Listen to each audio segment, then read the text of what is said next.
Hello there. Welcome into a Friday edition of the show. So glad to have you, whether you're listening on Extra Sports 1300 or 740 KVOR or any of those two station streaming platforms. They both have apps. If you'd like to download them, they are free to download and free to use. And they are sponsored by Diversus Health, mental health and well-being for all. It will be a veritable cornucopia of sports topics today, although mostly about the Broncos and Patriots. And I would love to get your thoughts. You could call or text into the show at 719-247-1313. And we are here. We are at the end of the week. I don't know how you're going to spend your Saturday. I'll be doing Air Force women's basketball game, an Air Force women's basketball game, and then it will be the AFC Championship.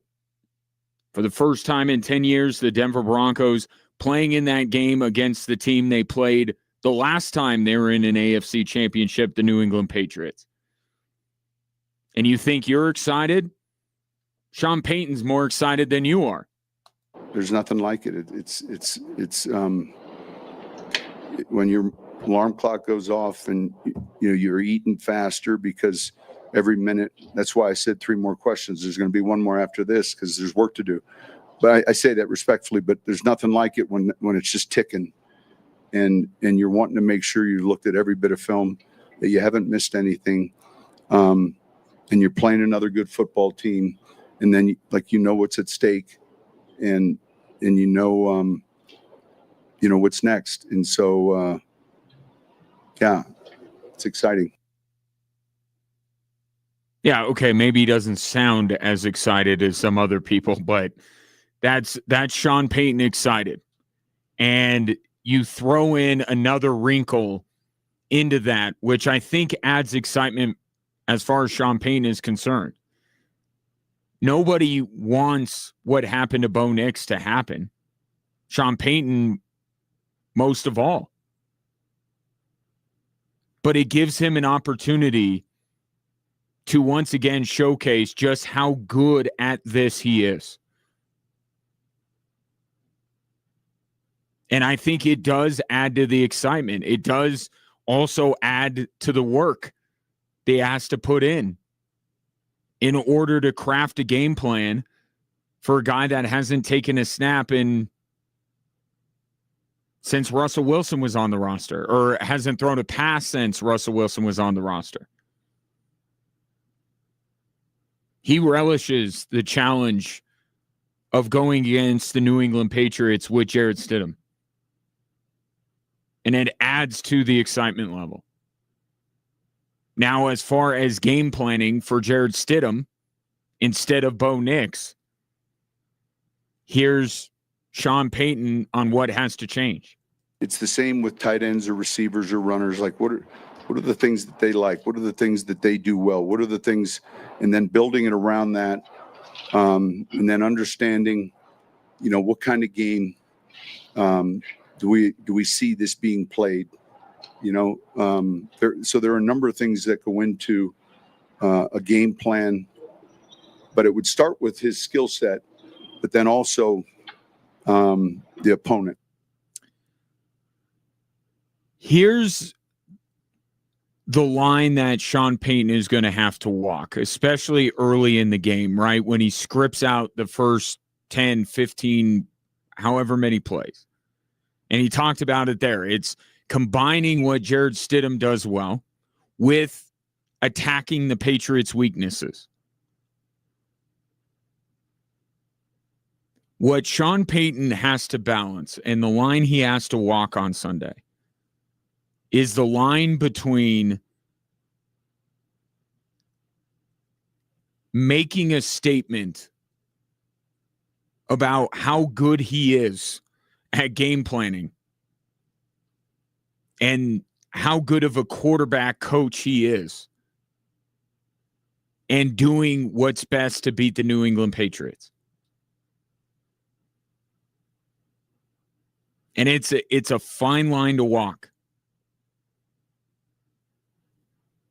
Because part of this opportunity that Sean Payton has, I mean, think about the fact that no other coach in NFL history has won Super Bowls with two different franchises,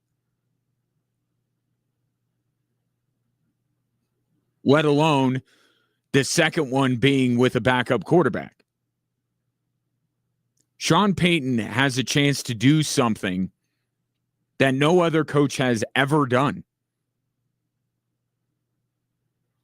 And that has to be the main goal. The idea of making Jared Stidham look great has to be secondary. It has to be about winning this football game and playing to Jared Stidham's strengths, because there have been times this year where you and I have talked about the game plan with Bo Nix. And is it Sean Payton truly doing what Bo Nix does best? Or is it what Sean Payton wants Bo Nix to do best? Right? And there's a nuanced difference to that.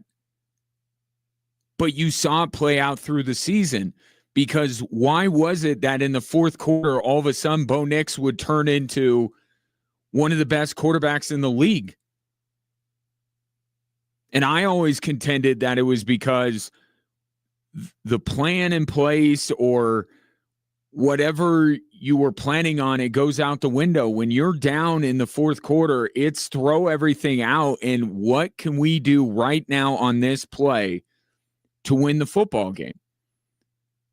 And that resulted a lot of times in Bo Nix using his legs. That was the debate, right? Should Sean Payton allow Bo Nix to use his legs more?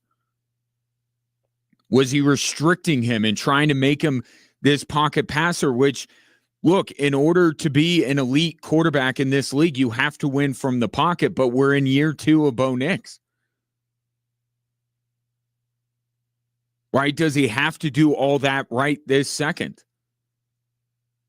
Or can you lean a little bit more into what he does best in order to win football games? And I think you saw in the fourth quarter of these games, it was Sean Payton just saying, all right, what's the next play that's going to work? Rather than this is how I foresaw the game going, or this is what I would like Bo Nix to do. No, this is going to work, because this is what Bo Nix does well. And the Broncos got away with it a lot this year, where they could be stagnant for 3 quarters, and then the fourth quarter they'd emerge and Bo Nix would be a hero and they'd win the game. In the playoffs, and you saw this against Buffalo, you have to be in it all 4 quarters. You have to be making an impact in all 3 phases of the game for 4 quarters in order to win at this stage of the season. It can't be, we'll just wait till the fourth quarter. And I think Sean Payton realized that, or knows that. And I think what it resulted in was a game like that against the Buffalo Bills, where, look, it wasn't a high scoring affair. It wasn't like the Broncos were putting up multiple touchdowns every quarter, but there wasn't a quarter last Saturday that went by where I didn't think that all 3 phases on the Denver Broncos were contributing to their success.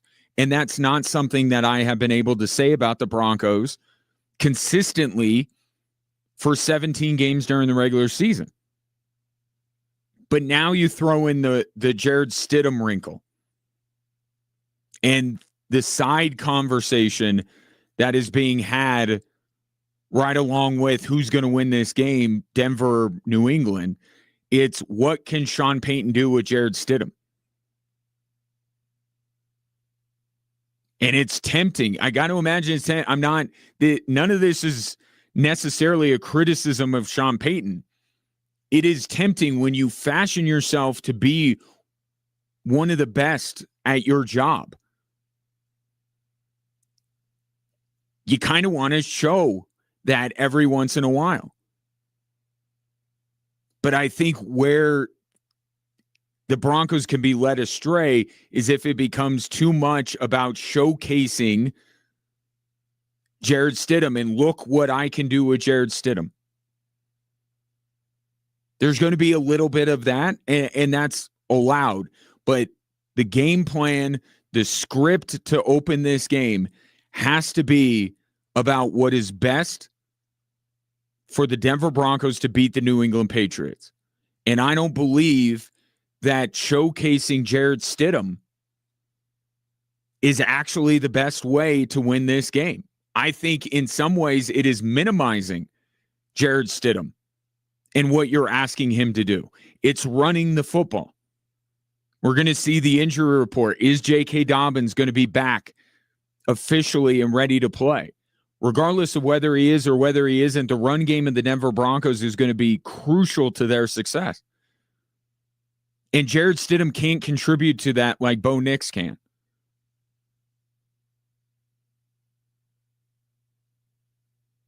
It's going to be important for the Denver Broncos to get off to a fast start, to get off to a productive start. And I don't see the best way of doing it to have Jarrett Stidham slinging it all around the field. And I guess what I'm saying here is that Sean Payton has to, check his ego at the door, has to minimize the hubris. A hubris that, again, is natural to highly successful people in their field. But this is one game. This is not, hey, we got the next week, and the week after that, we got the next month. And I think some of that played into the way that he handled Bo Nix through the year. He was trying to balance the development of Bo Nix, knowing what Bo Nix ultimately has to be in order for the Broncos to be ultimately successful, and what he does well.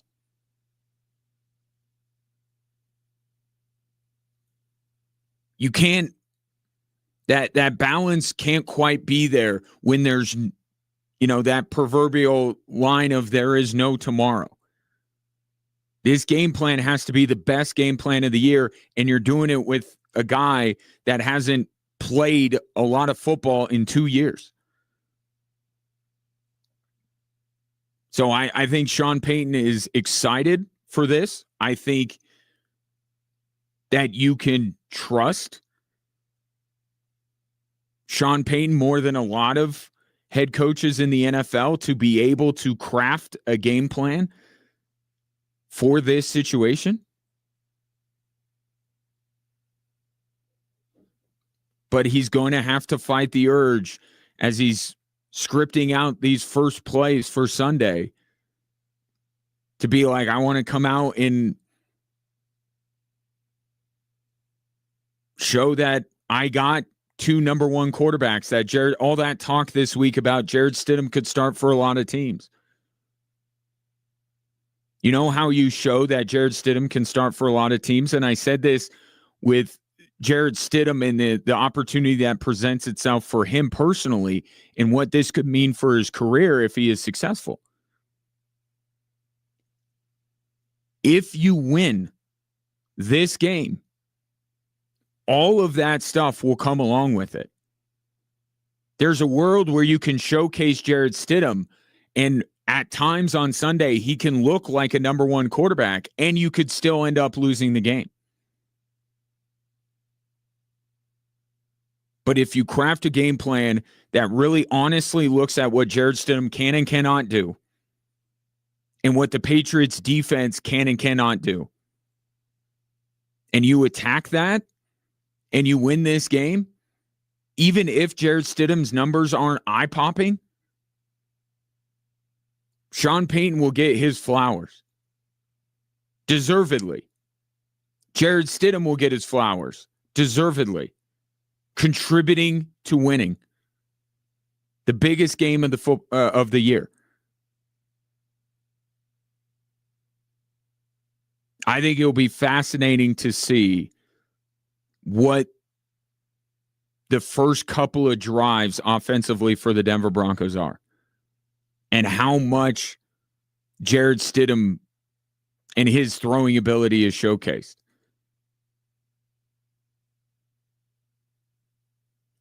I think that if the Broncos have a fast start, a productive start, it will actually be with less Jared Stidham throwing the ball than more.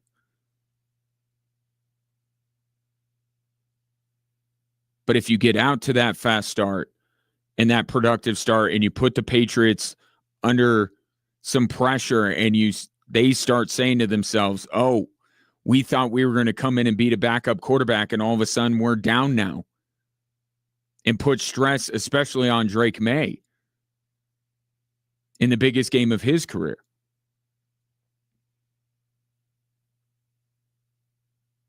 So we've seen Sean Payton have to walk this line with Bo Nix. It's going to be an even thinner line on Sunday with Jared Stidham. Honestly evaluate your quarterback.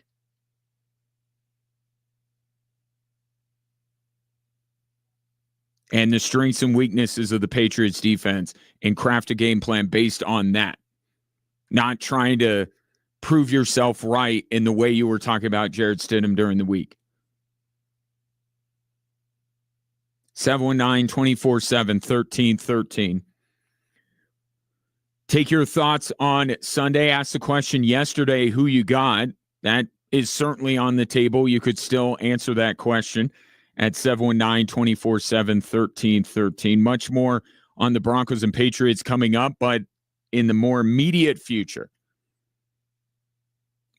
Peyton Watson again having a huge night for the Denver Nuggets and further creating a conundrum about the future of Peyton Watson in Denver. That's next on Extra Sports 1300 and 740 KVOR. Glad to have you along on this Friday.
We'll get to the Jokic-less Nuggets last night against the Wizards momentarily, but I always want to get to your thoughts as quickly as I can. Couple of texts coming in at 719-247-1313. This one comes in from Scott in Florissant.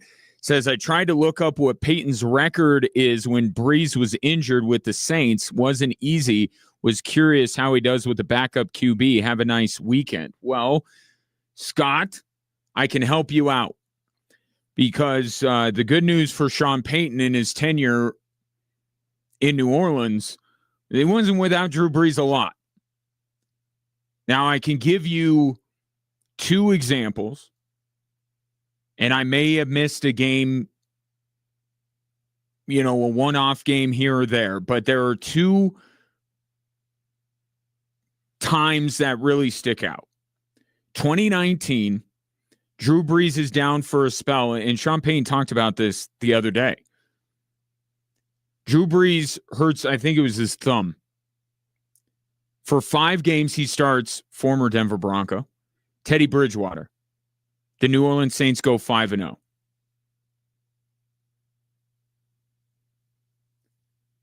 Then there was a year in New Orleans where Drew Brees was retired and Sean Payton had to go without him. And the Saints went 9-8.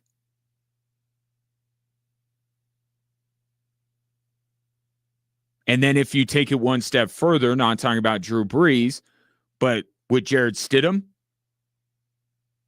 those 2 games at the end after that whole thing with Russell Wilson, Jared Stidham started 2 games to close out the season. If you recall, the Broncos went 1-1.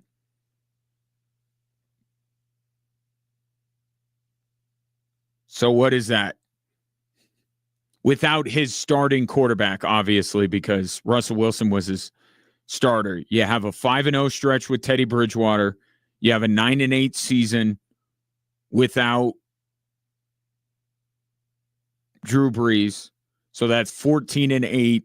And then you split with Jared Stidham as your starter at the end of Russell Wilson's last year with the Denver Broncos. 16-9.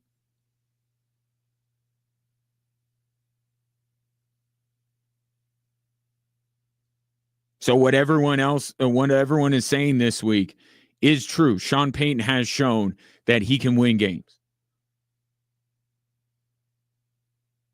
And I said, if you missed my prediction yesterday, I'm taking the Denver Broncos to win this game. Because that past history, and I understand the stage is bigger, but look, the Broncos aren't the only team stepping onto this stage. Right? This is a big stage for the New England Patriots, too. I think there's more pressure on Denver, but there is pressure on New England. Okay? Because you don't get unlimited trips to the conference championship. Right? Ask any number of great quarterbacks.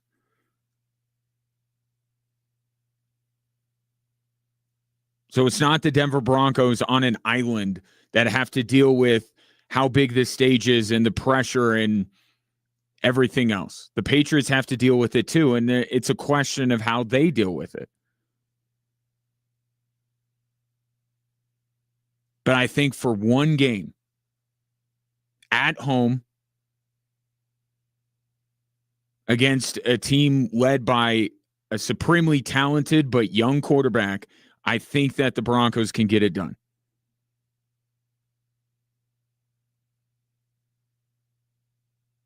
Speaking of predictions,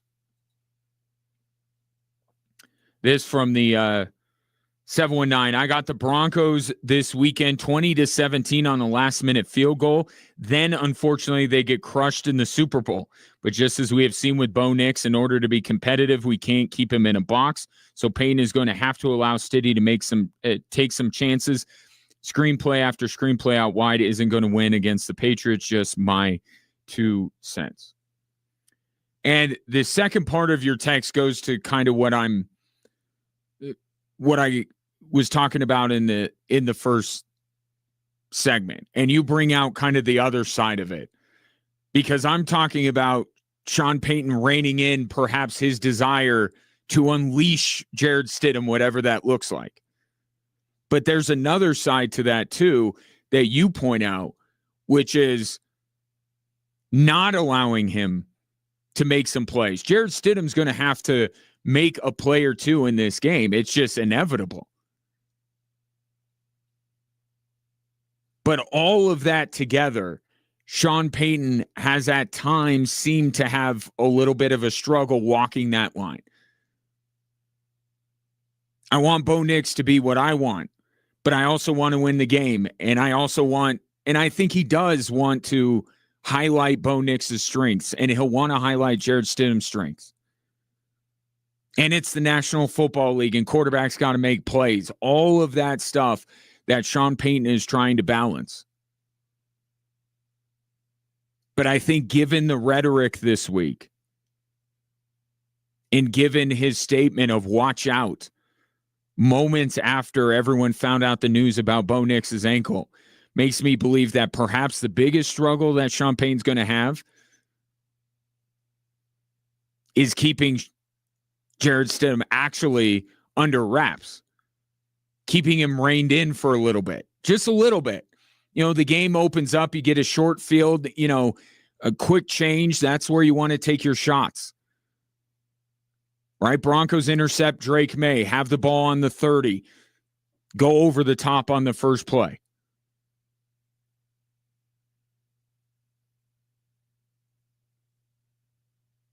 I think overall the mindset has to be Jared Stidham can't lose the game, but we also can't ask him to win the game. But there are moments in there where Jared Stidham can be the hero, can make big plays. And as far as your prediction, I would be worried if I'm a Broncos fan that Jared Stidham needs to lead the Denver Broncos down the field at the end of the game to win it. Now,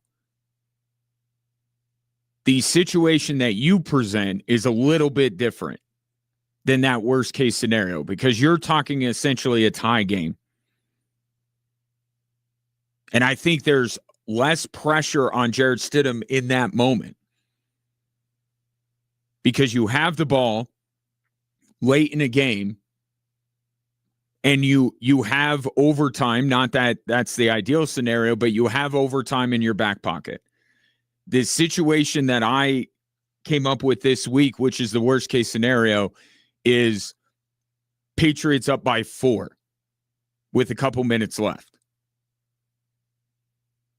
That is the situation I don't want Jared Stidham in if I'm the Denver Broncos. But your scenario, there's a little bit less pressure on Jared Stidham. You could play it smart. You don't have to get ultra aggressive, knowing that not that you're playing for overtime, but that you have overtime as long as you don't make a massive mistake. You're going to go into overtime and you reset and recalibrate and try to win the game there. I think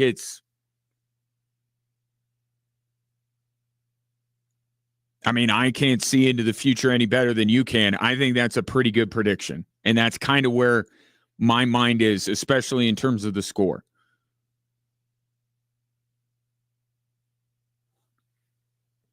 Let's see. This coming in from the 719. The difference is Bridgewater was a legit starter in the league when Sean Payton went 5-0 with him. Stidham is a career backup.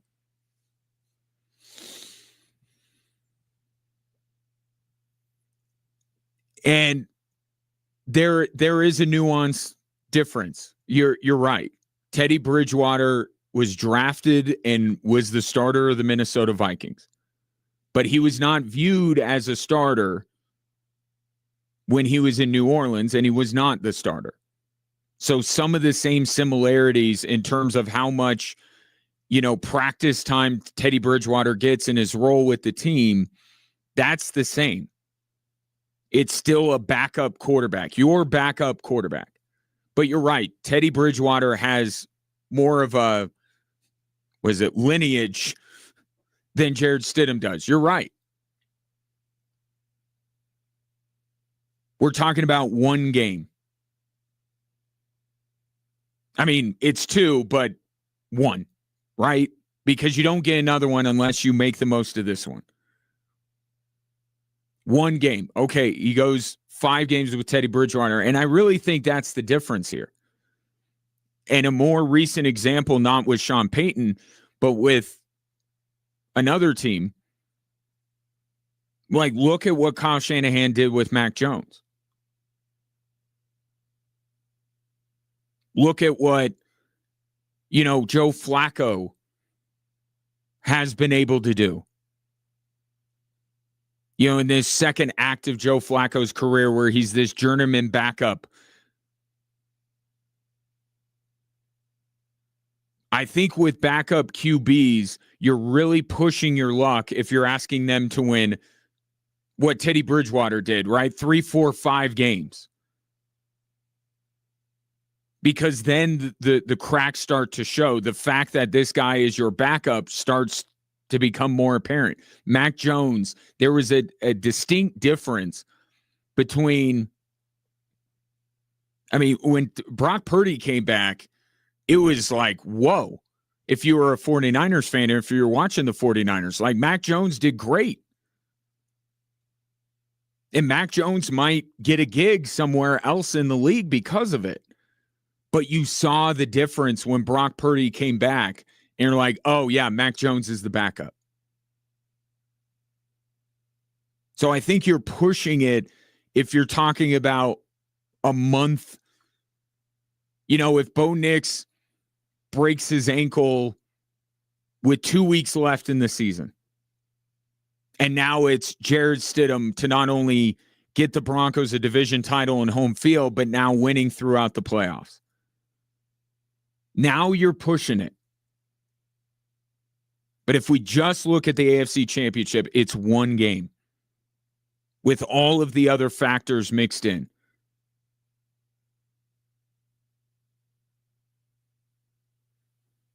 And another same texter, Mac Jones had a great rookie year and was a legit starter. Joe Flacco might make the Hall of Fame. If Stidham was good, someone would have given him a starting job.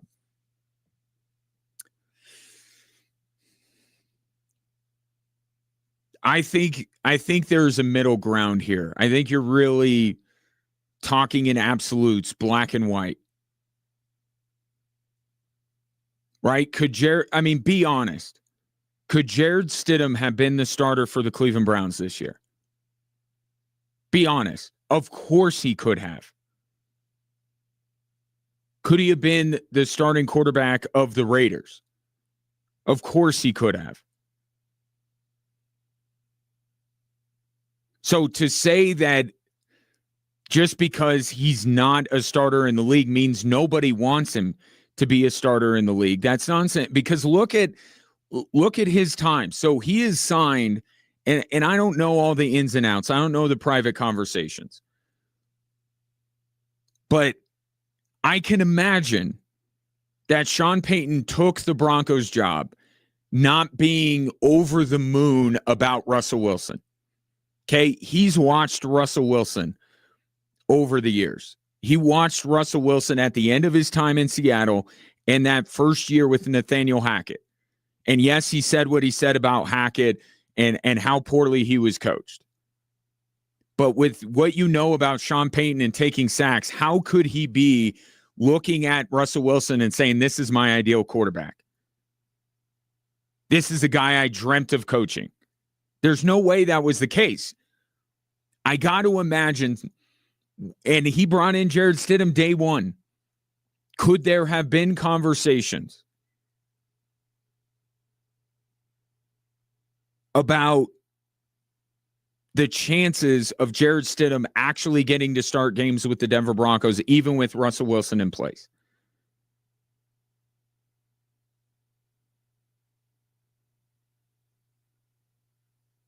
I don't know what those conversations between Sean Payton and Jared Stidham were to get him to sign on the dotted line. But and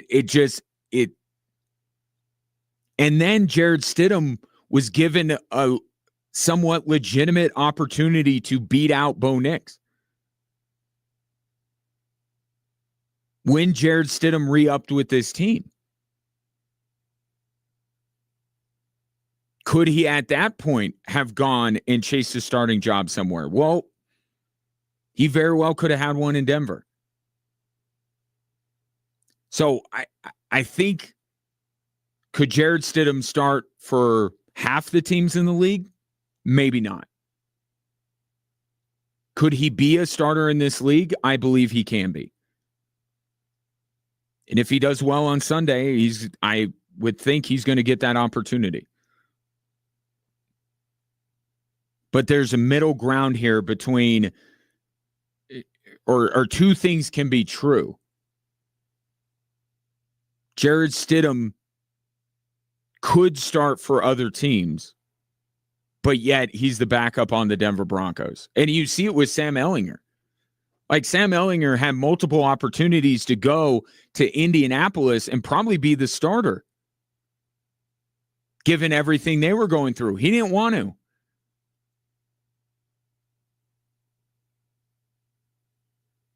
Do we know for a fact that Jared Stidham, the Patriots wanted to bring in Jared Stidham? Mark Vrabel said that.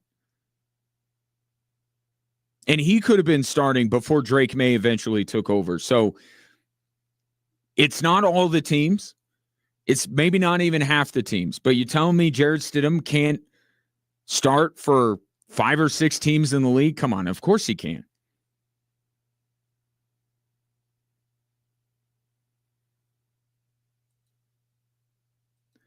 This from Tony. Hey, Ryan, Stidham can play. Think too many people are sleeping on him. Coach P will have him ready. Think Coach will have the other side of the ball ready too. Going to be epic. Enjoy, baby. And you'll hear from Vance Joseph, because I'm with you. I think Stidham can play. I think Stidham can operate this offense. But I think the defensive side of the football for the Denver Broncos on Sunday might make more of the difference.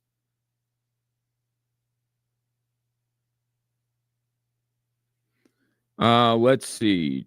This from Kyle in the Springs. If the Broncos pull this off, we have 9 conference championships, breaking the tie with the Steelers, Cowboys, and 49ers, who all have 8. Only the Patriots more with 11. We are blessed to have one of the best franchises ever. It has been a very good franchise over the years. Now, some of those other teams will, and probably throw in another team that happens to reside in the AFC West, if I may. And I think some of those franchises might scoreboard the Broncos with Super Bowl titles.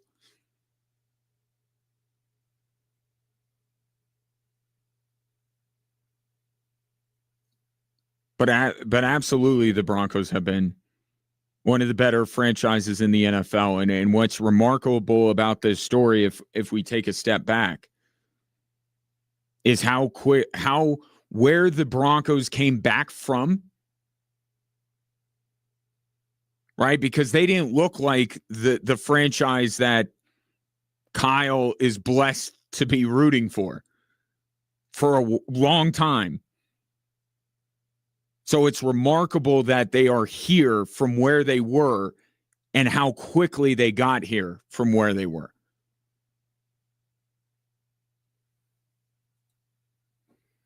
And this one from the 719, and then we'll hit the break here.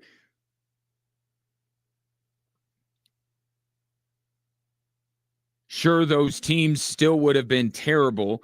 Also, he was the backup on the Raiders already. That actually says a lot about Sam Ehlinger. He's content with being a third-string QB rather than having an opportunity to earn a starting job in the NFL. Perhaps that's Sam Ehlinger realizing that, man, if I go there, I'm not going to make any difference. But look at the other side of the bracket.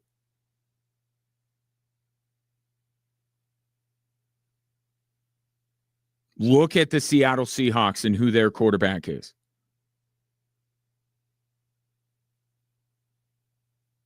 And it goes into a conversation we have had about the draft. Where you are matters. Sean Payton is in the ear of these quarterbacks and saying, you could stick with me and I'll vouch for you. I'll coach you up. And then when the right opportunity comes along, we'll get you there. Or you can bail, go to a bad situation, and then you're going to end up right back where you were, which is somebody's practice squad QB. Not verbatim, but you get the gist. Look at Sam Darnold and how much better off he is by being the backup in San Francisco. And I think guys around the league are realizing this, that if you could be, they all have the desire to start. They want to be starting quarterbacks. But if you could stay with a really good situation with really good coaching for a little while, there a better opportunity may open itself up later than trying to be the savior of the Browns, the Raiders, the Cardinals, and add whatever team you want to the list. But we're getting straying from the topic here. Is Jared Stidham a good enough quarterback? And are the Broncos a good enough team to win this game? I say yes. What say you? 719-247-1313. We'll wrap up hour number one right after this on Extra Sports 1300 and 740 KVOR.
Shouts to those of you watching today's show on social media, whether you follow at Extra Sports 1300 or at 740 KVOR on your social media platform of choice. You can watch the show and you can add to the conversation there, which Jose has decided to do, and I appreciate him doing that.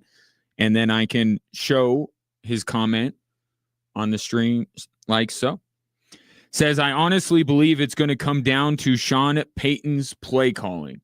Talking about the AFC Championship on Sunday, and I agree. How aggressive that play calling is, the balance.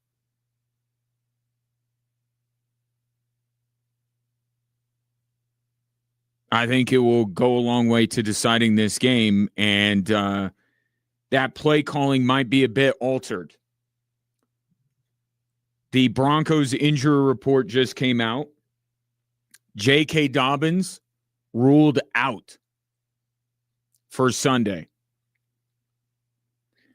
And I can't say that I'm completely surprised by this. I said when the Broncos activated him from IR, this was merely procedural. This does not mean he's coming back. And I don't begrudge J.K. Dobbins with that news to get very excited and post on social media saying back soon.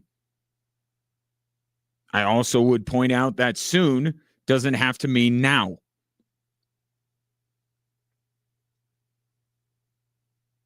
The timeline was initially with his injury was the Super Bowl. If you recall, when J.K. Dobbins was ruled out and placed on IR, the reporting was that only if the Broncos make the Super Bowl would J.K. Dobbins be available. And now the actual timeline fits that because he will not play on Sunday. I do think if we look beyond Sunday, that this is the fact that he was practicing this week, even limited, should give you more confidence that when the Super Bowl rolls around, if the Broncos are there, J.K. Dobbins will be there in uniform on the field. But if the Broncos did this with Dre Greenlaw, the excitement level was up there because Dre Greenlaw, they're not putting, he's activated. They're not putting him on IR. He could play, and then they waited, and they had to put him on IR.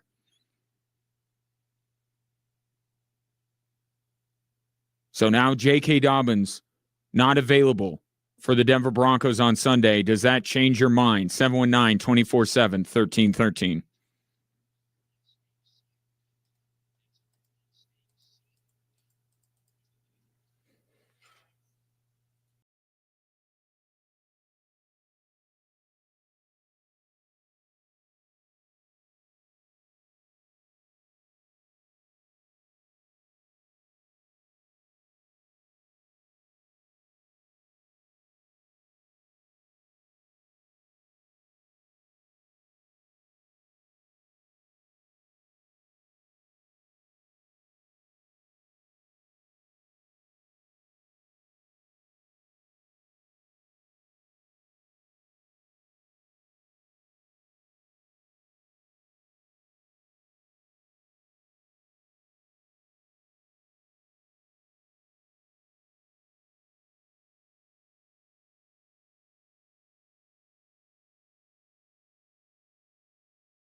Welcome in hour 2 on this Friday. If you're out on the roadways everywhere, is there any place that is nice weather right now?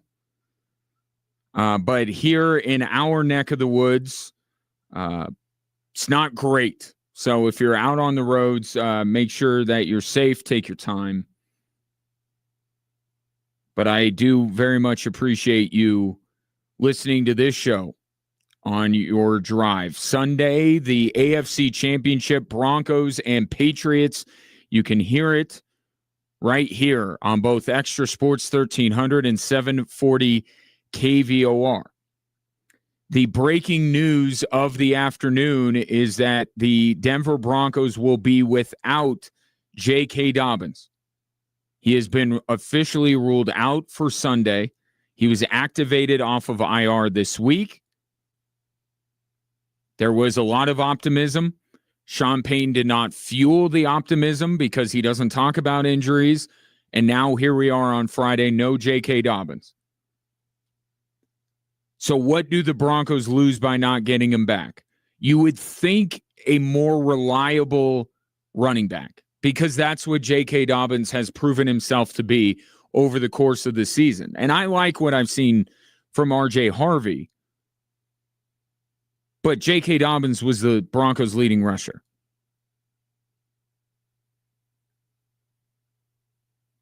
So maybe that's what you miss here if you're the Denver Broncos. But what did you expect J.K. Dobbins to be coming off of injury and coming off of such a long absence?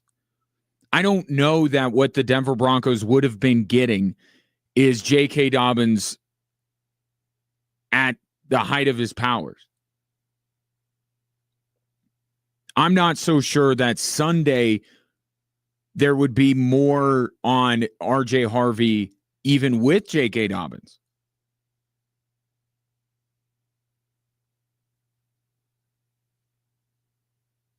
But you can't look at the Broncos not getting back J.K. Dobbins and say you at least got to think about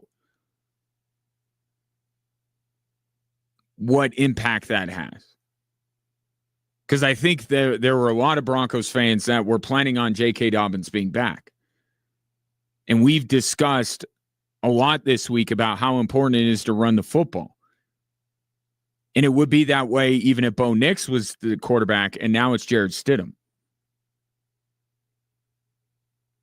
So I think that it would be wrong to say that now because J.K. Dobbins is out, that it automatically puts more on Jarrett Stidham. I think J.K. Dobbins being out puts more on R.J. Harvey. And if R.J. Harvey can't run the ball, or Harvey and Jaleel McLaughlin can't run the ball, then it puts more on Jarrett Stidham. There are a couple of steps that we have to take before we get to, this means that Jarrett Stidham has got to be the hero and sling the ball around the yard on Sunday. He will be if R.J. Harvey and Jaleel McLaughlin can't run the football.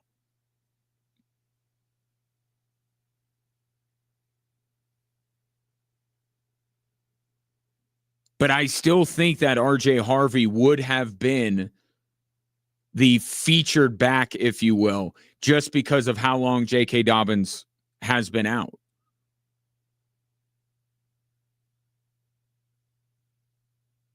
So I'll ask you if that changes your mind about, especially if you thought this was a toss-up game, is J.K. Dobbins not playing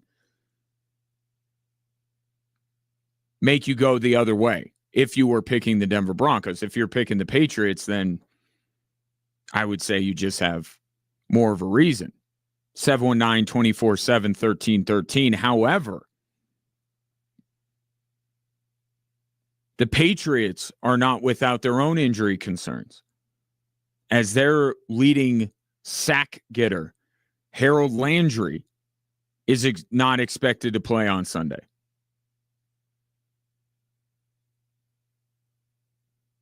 So is this a case where you think that without J.K. Dobbins, Jarrett Stidham has to do more, but then you would have to say that the Patriots are slightly less able to get to Jarrett Stidham now that Harold Landry is hurt. So does it all even out in the wash? Take your thoughts on that, 719-247-1313.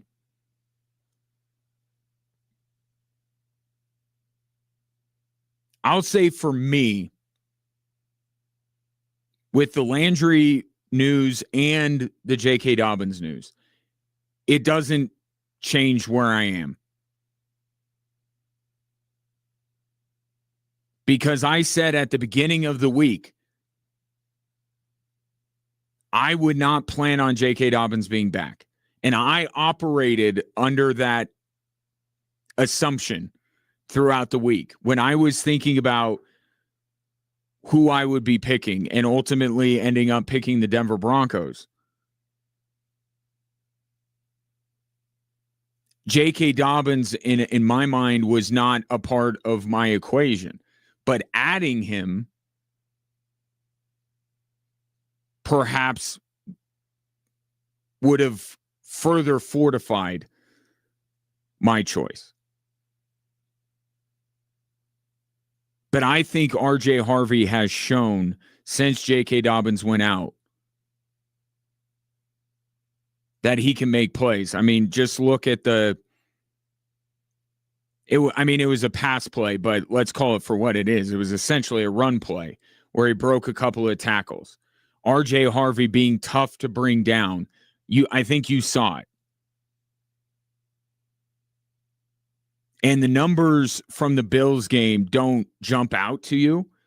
Or maybe the one number that does is that Bo Nix carried the ball more than J.K. Dobbins, or certainly more than J.K. Dobbins, but more than R.J. Harvey and Jaleel McLaughlin did. But I think you also have to understand, I mean, how many times were the Broncos playing with a short field because of the 5 turnovers by the Buffalo Bills? I mean, not every time.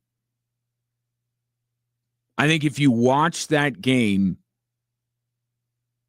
you saw effective running of the football from Jaleel McLaughlin and from R.J. Harvey. They're going to need more of that because run defense is not a fatal flaw of the Patriots defense like it is for the Buffalo Bills. It will be more difficult to run the ball against New England than it was against Buffalo.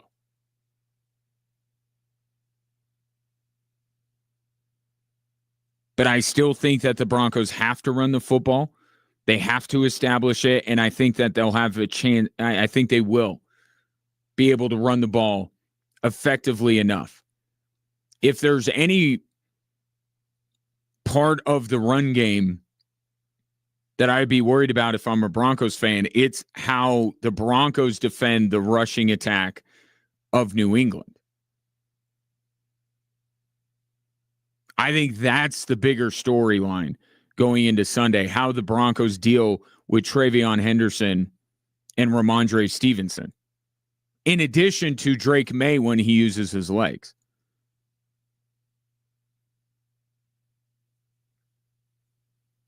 Because the Buffalo Bills, James Cook specifically, he put up numbers. He got yards.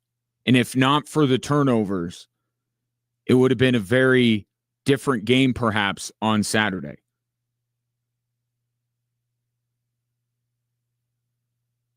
But I think if you're on the side of New England, I think you have to feel confident that you'll be able to run the football against the Denver Broncos. But are you confident that you can avoid turnovers with Drake May?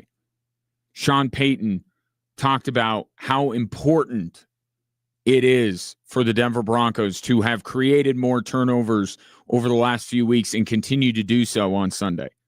The significance of it in a game that's pretty quick, and it's not a best of 5 or it's a 3-hour game that oftentimes these games can be lost, not won.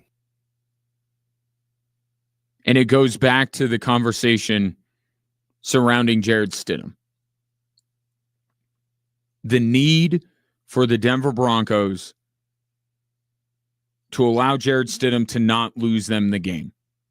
That's the best thing that Jared Stidham can do on Sunday. Don't lose the game. And it goes back to the play calling, and it goes back to the need to establish the run, and it goes to the defense as well. You'll hear from Vance Joseph shortly.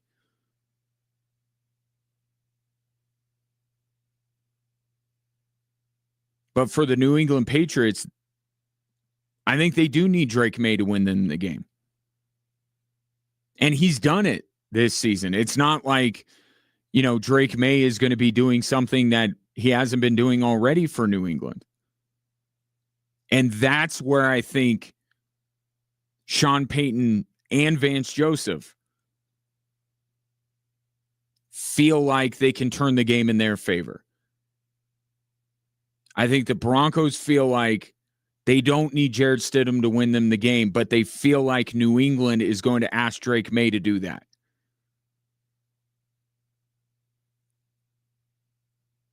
And with this defense creating more turnovers than they have for most of the season, I think that the Denver Broncos are confident that they've turned a corner in a way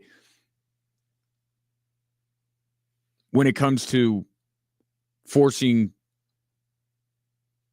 turnovers. And Sean Payton talked about how much of a point of emphasis it has been the last month or so.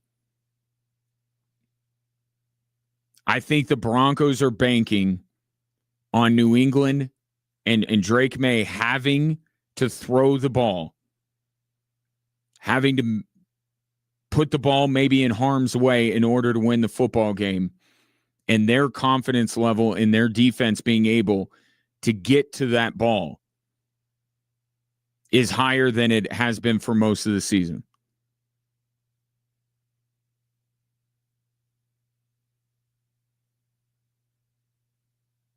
I'll take your thoughts again. No J.K. Dobbins for the Denver Broncos. No Harold Landry for the New England Patriots. What I will say about the Patriots pass rush, I don't think Landry or Chason are a better tandem than Nick Bonito and Jonathan Cooper, but I think they operate in much the same way. And what I mean by that is it's not to say that you don't have to respect Chason on the other side. He is a very talented pass rusher just by himself. And then you put Landry on the other side and you create a lot of issues for opposing teams because they got to block two very good pass rushers. And if you take one away, you still have a good one on the other side, but can you compensate for that? If Nick Bonito were to get hurt, do you still have faith, if you're a Broncos fan, that Jonathan Cooper can get to the quarterback? I still would. But would he be able to do it effectively enough without Bonito on the other side?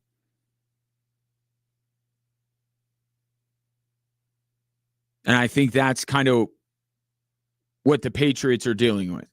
Chason is still a guy that the Broncos are going to have to protect Jared Stidham from. But will his effectiveness be somewhat limited without Harold Landry on the other side? I think you have to say that it would be. So maybe in the end, it all comes out in the wash. Maybe with J.K. Dobbins and Harold Landry, because of the positions they play and their importance to the game plans that we think these two teams have, could they cancel each other out and you stay right where you are in terms of your prediction?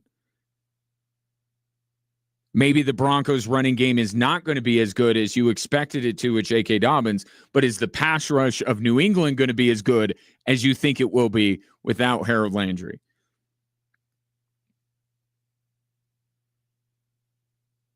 There's a lot to weigh here, isn't there? A lot of factors, a lot of matchups. Your thoughts welcome at 719 247 1313. Coming up next, speaking of the Broncos defense, you will hear from Vance Joseph. The difficulties that the New England offense and specifically Drake May presents and his team's plan to negate all of that on Sunday. And most importantly, does Vance Joseph and the defense feel more pressure to produce with Jared Stidham under center? That's coming up next. You're listening to Drive Time Sports on Extra Sports 1300 and 740 KVOR.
Your thoughts on the AFC Championship at 719-247-1313. You can also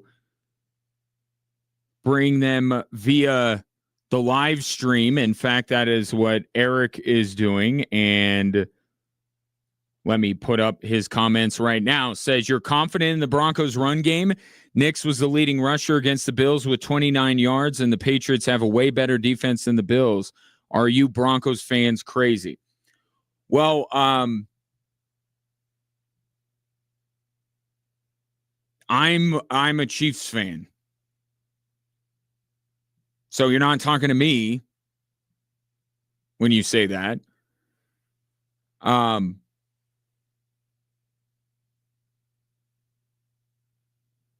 I do think that the Broncos run game is going to be good enough to win the football game. Do I think they're going to run all over the Patriots? No, and I don't know that anybody is putting that on the table here. But can the Broncos run game provide the balance necessary and can take some of the pressure off of Jarrett Stidham? Yes. If that is confidence in the Broncos run game, then confidence I have.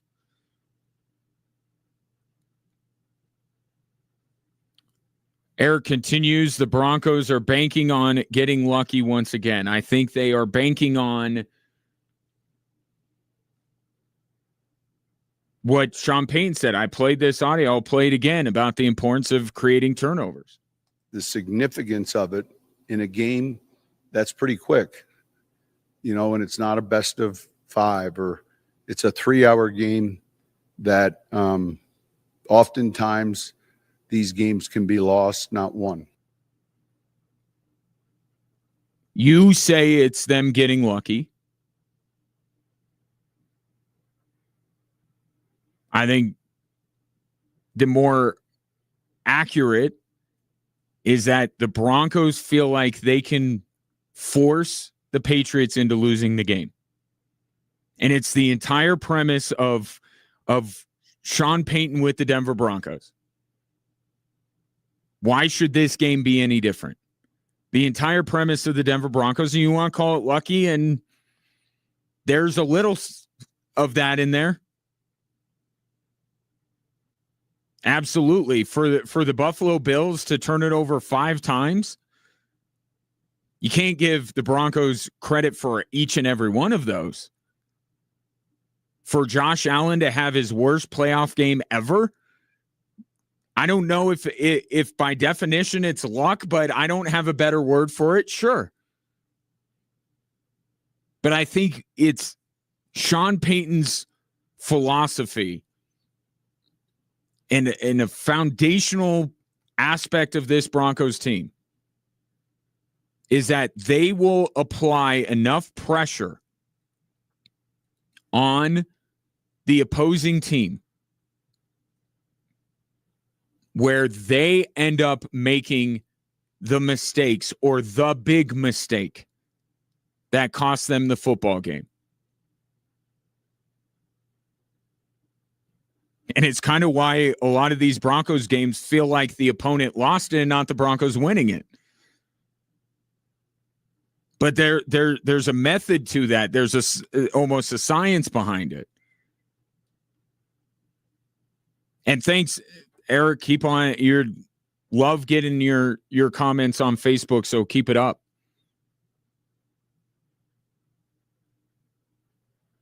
Yeah, I think lucky. I mean, that's Broncos fans are going to take that personally, but I do think there's something like that with this Broncos team.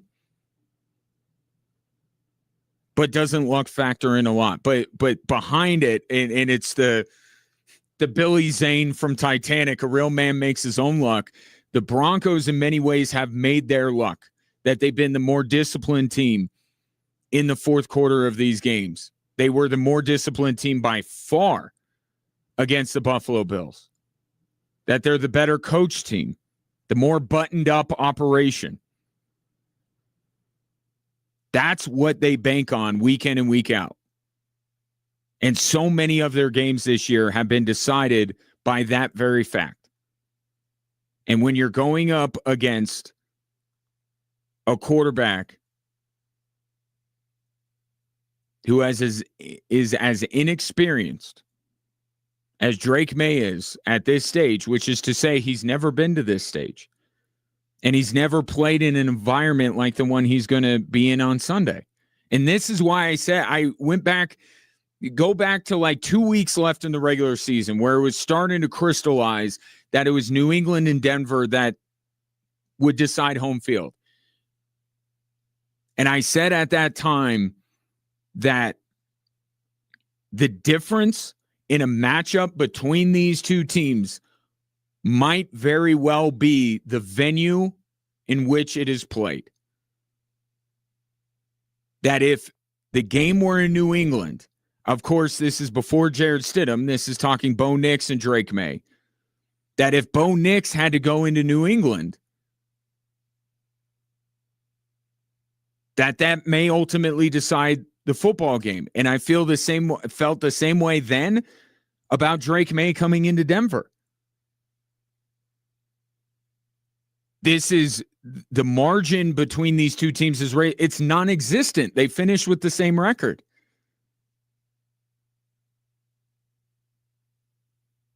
They both had young quarterbacks, young in their NFL careers, at the very least. Insert Bo Nix's old joke here.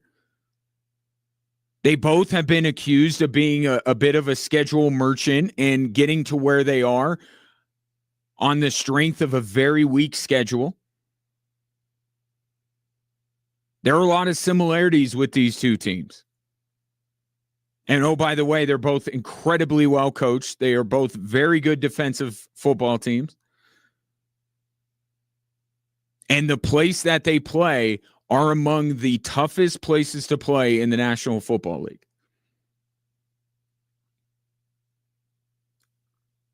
So I didn't base my decision on picking the Broncos solely on where the game is going to be played, but I've been lying to you if I didn't take that into account and didn't put that in the Broncos column here.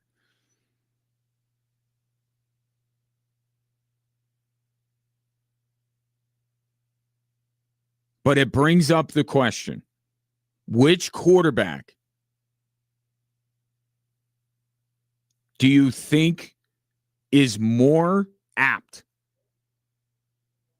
to lose his team the game? Let's get super negative with it. Like, who can run the ball? Who can win the game? No, let's look at it the other way. Who's going to lose the game? Which quarterback, and I'm openly asking the question, which quarterback, Jared Stidham or Drake May, do you believe is more likely to lose his team the football game?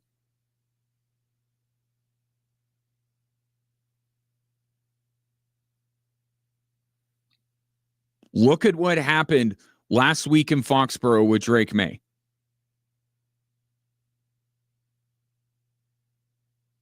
He turned it over.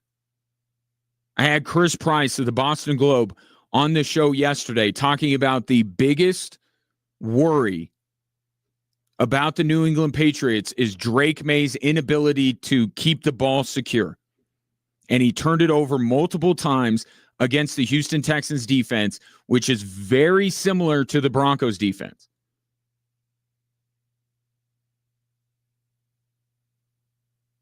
And Patriots fans can flip it the other way and say it didn't matter because look at what we did to CJ Stroud. And you would be right. Do you think that Jared Stidham is going to put the ball in harm's way as much as CJ Stroud did? I don't. I think there is more onus on Drake May to play mistake-free football than Jared Stidham, because I think so much about what the Denver Broncos are game planning is to make Jared Stidham risk adverse. I do.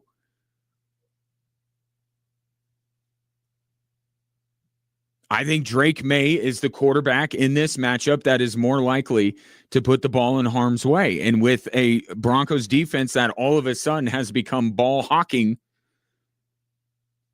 that could ultimately decide this game. And I think it's kind of what Sean Payton is banking on. 719-247-1313. Take more of your thoughts and predictions for the AFC Championship on Sunday. Matt Sims scheduled to join me next hour and give his thoughts on this matchup. And I'll ask him which quarterback he believes is more apt to put the ball at risk, Jared Stidham or Drake May. For now, more of you and me coming up next here on 740 KVOR and Extra Sports 1300. If I can find my clicker here. Technology. Be right back.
Keeping the conversation going on this Friday, your last-minute thoughts. Well, not last minute. Game's still a couple of days away, but as far as our daily conversation goes, last-minute thoughts on Sunday's AFC Championship. Variety of ways to get in touch with the program. You can call or text into the show at 719-247-1313, or if you're watching the show on Twitter, Facebook, or Instagram at Extra Sports 1300 or at 740 KVOR, you can comment right there. This comes in, and I got comments from all of those places. Here's Aaron on the text line. Calling my shot. Keys to the game for the Broncos with a backup QB and the weather. As I rip my headphones out of its place. Keys to the game for the Broncos with a backup QB and the weather will be running and controlling the clock. First offensive play will be a deep pass because Sean Payton loves to zig while others zag. And I said that too. I said a couple of days ago, like, Sean Payton needs to be not careful, but needs to be smart about the script. At the beginning, I talked about the script today, but I know full well that Jared Stidham will let it fly at least once within the first 12 to 15 plays. It will be a scripted deep ball. So I think, Aaron, you're 100% right on that. You mentioned the weather. Sean Payton was asked about it because the weather, to quote Frank Costanza, well, it sucks. Here's Sean Payton on playing in the cold. We're used to playing in cold weather here. We're used to playing in nice weather. I think it's relative when you talk about like Cincinnati Bengal playoff cold, which I think was the all-time coldest game in our history. We'll be prepared for that. Foxborough does not have a monopoly on cold weather games. Right? And it's going to be cold. But as far as I've seen, it's not going to be a blizzard. Which, again, the Denver Broncos are not. I mean, we're not talking about the Dolphins playing the New England Patriots here.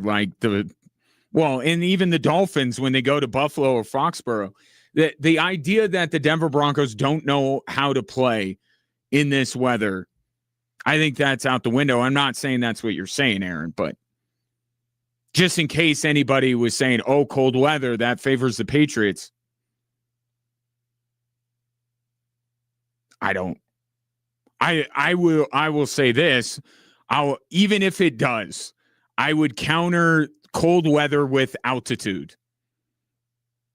Right? If we're talking about things, if it's not a bad weather game, it's cold. Okay? These guys are going to be the most comfortable of anybody in the stands. If we want to talk about cold, let's talk about the fans' game plan. How are you going to deal with the cold? And I'll do the Sean Payton thing. I say this respectfully. I don't care about the players dealing with the cold. They got heated benches. They got the big coats. They got as many layers as they need. They got heaters on the sidelines. They get to go inside at halftime. I'm not worried one bit about the players. I'm worried about the fans and how they're going to deal with the cold weather. But again, Denver Broncos fans are not going into this game going cold. What is that? In fact, the last Broncos game that I went to as a observer was about the coldest I've ever been in my life. And it was Patrick Mahomes' first start. It came at Mile High, coincidentally. And it was against Paxton Lynch, Vance Joseph, and the Denver Broncos. I don't know if you were at that game. If you were, I'd love to hear from you. If only just to shame me, because I was miserable. If you are going to Sunday's game, And I know people are going to say, oh, it's AFC Championship. You got to go. Once in a lifetime, you're a real fan and you have opportunity, you got to go. You don't have to go. And I am here to tell you that if you are going to Sunday's game and you're going to sit in that cold to cheer on the Denver Broncos or the New England Patriots, although the Broncos made it more difficult for Patriot fans to get in because the limited seats that they had available, they made only available to those in Denver area zip codes. Psychological warfare. If you're going, you have my undying respect. Because let me emphasize again what I said. The last Broncos game I went to as an observer, as a fan, the last one, not just meaning the last as in I haven't gone to another one since, the last as in I may never go again. I could not deal with that. I was absolutely miserable.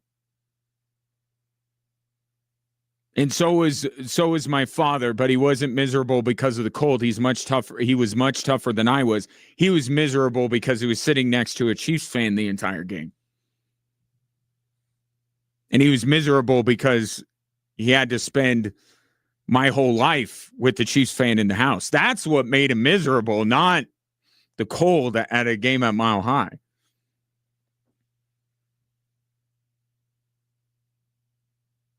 So if you're going to the game, not Mile High salute. I'm not allowed to do the Mile High salute, but a different salute. I salute you. You're stronger than I am. Whew. I would never. Or I did once, I should say. I did once, and I'll never do it again. This from Landon. Hey, what up, Landon? I think my biggest question going into this championship game for the Broncos is, can Vance Joseph and his defense pressure the Patriots long enough for Denver to figure out their offensive scheme to just edge out of the Patriots offense to make up for some of our offensive learning curve during the game, similarly to how we handled Josh Allen and the Bills for the majority of the game. Great text. Hope you're doing well, Landon. Good. Great to hear from you. And you teed up a piece of audio quite nicely for me. Vance Joseph was asked about how similar Drake May and Josh Allen are. Yeah, absolutely. Both guys are great players, obviously, and they both can make every throw, and they're, both athletic guys that can really move. So how we rush these guys is going to be important, and winning third downs and stopping the run game, it's all the same. But those players are special players. So, the big moments of the game, just doing our jobs and making plays going to be key. There isn't a lot of difference in preparation between getting ready for Josh Allen and getting ready for Drake May. Now, we could talk about, how much better at one thing or another that Josh Allen is to Drake May. But there are a lot of similarities, and there's Vance Joseph saying that the preparation is not wildly different. So, Landon, when you mention, can the Broncos kind of do some of the same things they did against the Buffalo Bills? I think Vance Joseph is telling you the answer is yes. Because a lot of the same ideas they had for the Buffalo Bills, they will apply to this game. Now, do I expect Drake May to turn it over 4 times? No, I don't. But how evenly matched these two teams are, it may only take one to ultimately decide this football game.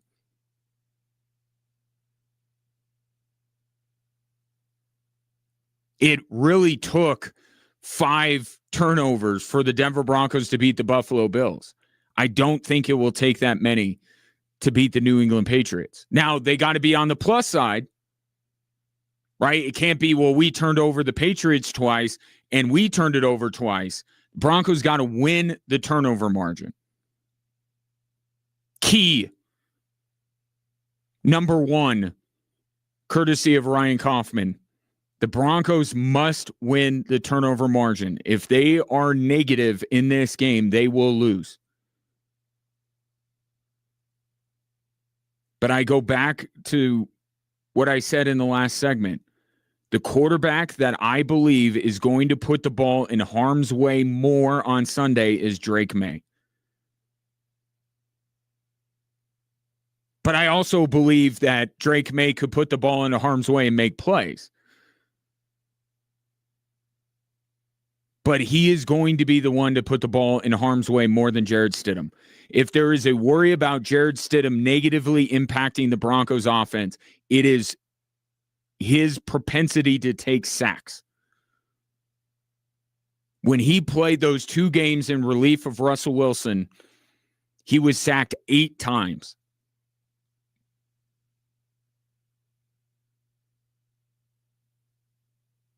I would worry more about the interceptions with Bo Nix than Jarrett Stidham. But I would also worry about sacks more with Jarrett Stidham than Bo Nix because of his legs, but also because he has been programmed by Sean Payton to not take sacks.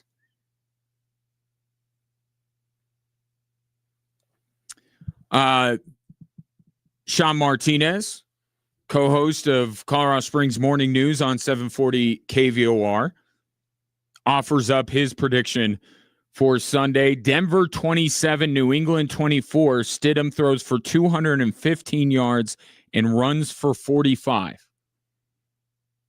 So Sean's saying that maybe the Broncos aren't losing as much in the quarterback running department with Jarrett Stidham as maybe some people think. That is, I mean, that's not a crazy high-scoring game. That's higher scoring than I think. We had a texter earlier that said 20-17. I feel like that's right in the wheelhouse. Interesting note about this game for those who find it interesting. I do. There are more bets, more of the handle, to use the appropriate word when it comes to the betting world. More of the handle is on New England on the money line. So essentially more people are betting on New England to win this game. However, more money is on the Denver Broncos. What does that say? That says that the sharp bettors, and I don't mean that other bettors are stupid. It's, if you're unfamiliar, sharps are like the professionals, the degenerates, if you will, maybe, if you wanted to be mean about it. The people who bet a lot and don't do it casually and have a bigger bankroll, they're backing the Denver Broncos. I find it interesting when more of the bets are on one team, but more of the money is on the other. And saying the people who do this, and I'm not saying you have to go buy it, because it's the old adage of the city I was just in. That only exists because they win more than bettors do. But what this does say is that the people that do this more, that take it more seriously, that put more time into it, the sharps are betting the Broncos. whereas maybe more of the public sentiment is on New England.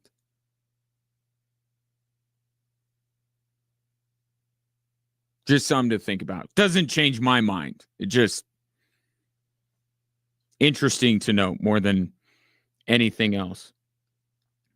This coming in from the 303. 14-10. Broncos win.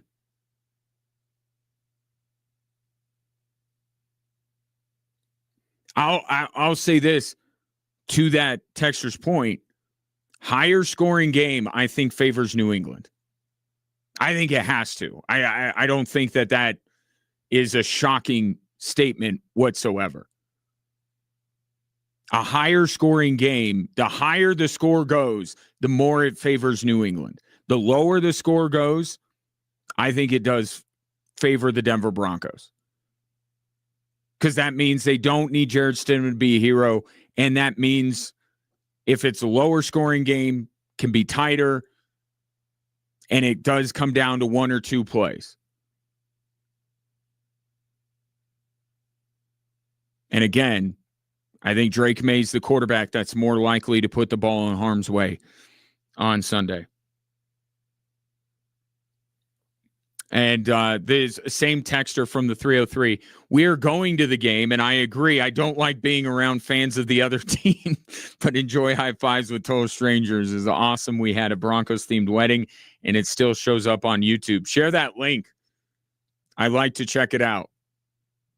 Yeah, you would not like going to a Broncos-Chiefs game with me. But you'll be surrounded by plenty of Broncos fans on Sunday. More Drive Time Sports next.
Hello there. Welcome in hour 3 on this Friday. Coming up in 20 minutes, Matt Sims, host of Sims Complete with Phil Sims and Matt Sims. They're co-hosts. They're also related in some way. I'm not entirely sure, but Matt, good friend of the program, will join me to preview Sunday's games because there is another game being played. I know our focus is on the early window, but Rams Seattle is quite fascinating as well. So Matt Sims, host of Sims Complete, will be my guest coming up in now 19 minutes. In the meantime, appreciate you tuning in, whether you're listening on 740 KVOR or Extra Sports 1300, or maybe you're watching the show on the social media platforms of those stations. Anyway, you are accessing the show. I greatly appreciate it, and we've had great conversation today. I thought yesterday we asked the question, who you got, because I thought, Friday, especially with the weather, everybody, no, you're locked in. You got things to say about this game, and I love it. Because we've just had a conversation for 2 hours, which is the best version of this show, and let's keep it going. 719-247-1313. You could call or text in your thoughts. Or if you're watching the show on Twitter, Facebook, or Instagram, you can comment right there. I believe dropping a comment is the correct vernacular. Perhaps you have a thought on these, which we call on a daily basis the 3 stories that are driving the show.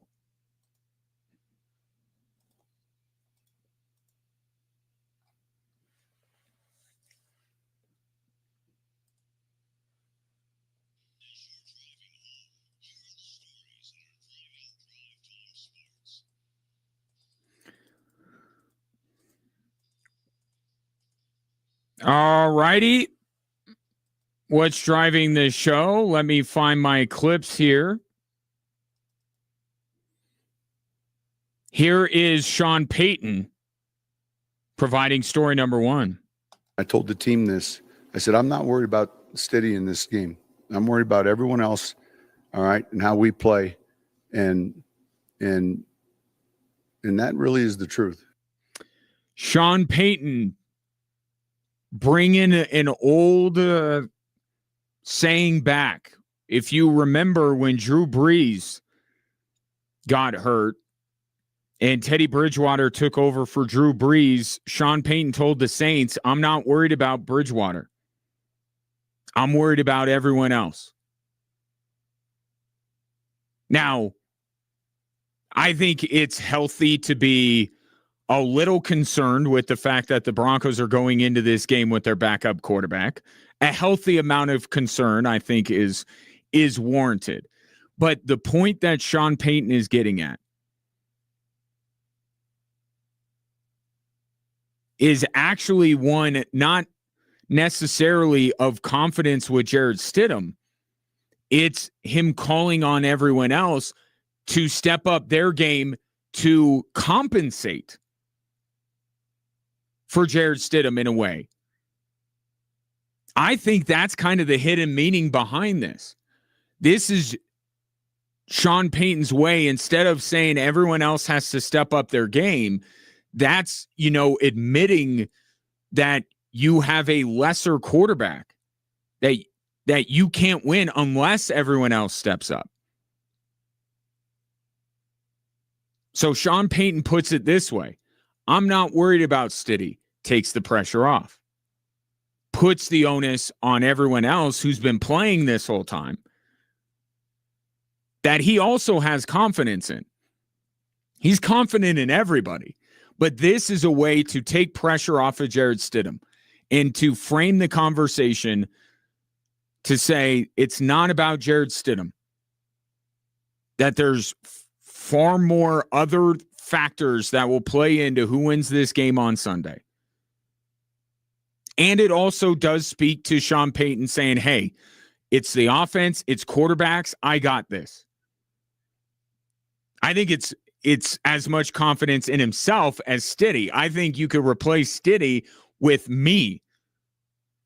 Just replace Stiddy with me and listen to this again. I told the team this. I said, I'm not worried about Stiddy in this game. I'm not worried about me in this game. That's what Sean Payton is saying. I'll have Stiddy doing what he needs to do for us to win. It's everybody else that needs to get it done, and he's saying that with full confidence that they will. But it does bring up kind of an interesting idea here. What if one game on Sunday, that quarterback play is not head and shoulders above everything else? What if, even if Stidham is not as good as Bo Nix, if the defense, the run game, special teams, coaching, home field advantage, all that other stuff can make up for it?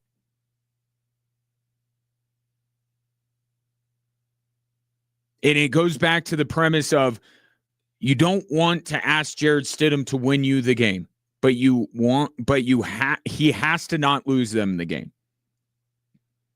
So capable, smart, competent quarterbacking play, not spectacular, with a Broncos pass rush, a defense that has been taking the ball away at a much higher rate than they have at any point this season, the running game, the crowd.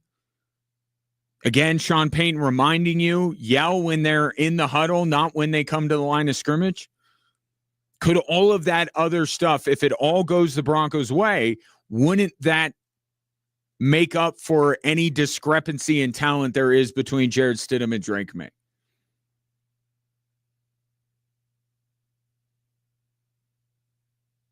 And I think it does. Jared Stidham can't play like crap and the Broncos win the game.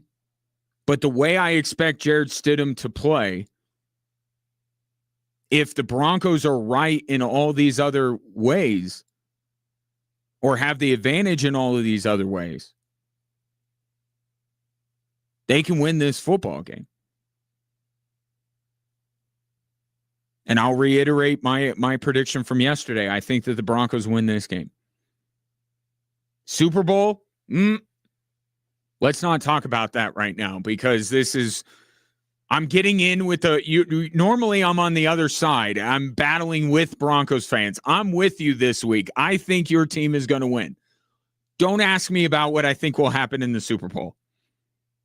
Super Bowl 48. That's not what we're going to get into today. For now, normally an adversary, I am on your side.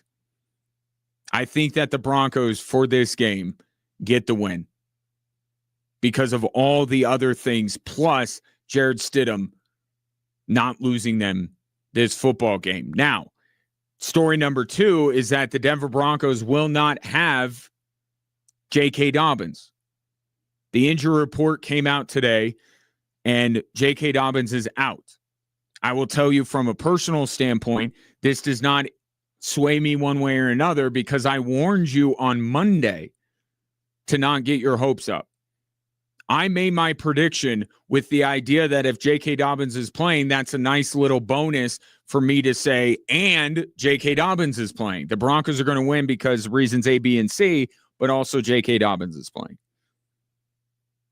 But if you were saying J.K. Dobbins makes the difference, well, you may need to rethink your prediction because J.K. Dobbins is out. Now, could his being out get canceled out by the fact that the Pats' leading pass rusher, Harold Landry, also expected to not play on Sunday?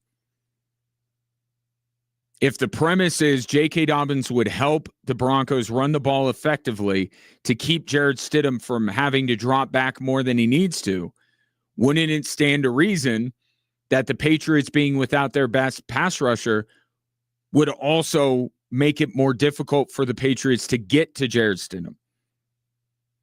I don't know that works necessarily like that, but it's a fun thing to ponder. So both of these teams are dealing with some last-minute absences.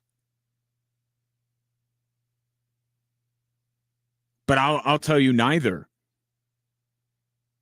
When I made my prediction with Harold Landry and J.K. Dobbins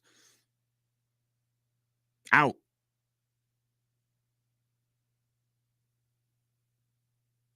But both teams dealing with somebody that they hope to have for Sunday and are not. And if we could, squeeze in a sport that's not football, because it did happen just last night. Here's story number 3. Pickett has it against Riley. Gets a high pick from Gordon. Stops at the free throw line. Deep 3, Watson. Good! Oh, man. Nuggets back in the lead by 5, 88-83. Altitude Radio on the call. You heard it on Extra Sports 1300. Peyton Watson with a career month added to it with a career high 35 points as the Denver Nuggets beat the Washington Wizards last night. And it continues the conundrum that the Denver Nuggets are going to inevitably face. How are you going to make this work with Peyton Watson potentially in line for a big payday? Because he just keeps doing this. The best month of his NBA career by far. And last night was the best performance of his career month.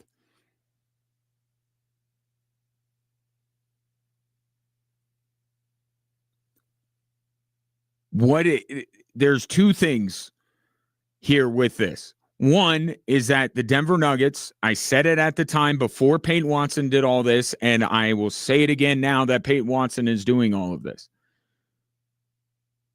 You could have waited on Christian Braun's contract and let this season play out just like you're doing with Peyton Watson. And maybe you decide, you know what? We'd rather pay Peyton Watson. So you put yourself in this predicament a little bit by paying Christian Braun before you really had to. But I think the Denver Nuggets were fearing with Christian Braun the same thing that now they have to fear with Peyton Watson. If we don't get this done, there are going to be teams that are going to be swarming and give him a contract we can simply not afford. But now you're in this situation with Peyton Watson.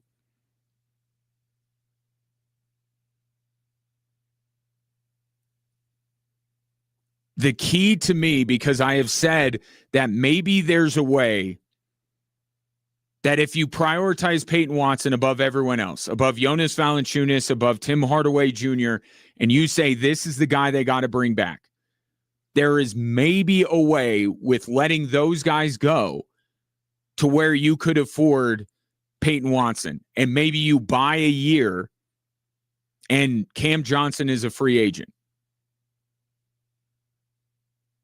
But you have to hope that another team doesn't love Peyton Watson even more than you do and front load that contract. Because if it does, it's going to put the Denver Nuggets in a world of hurt financially.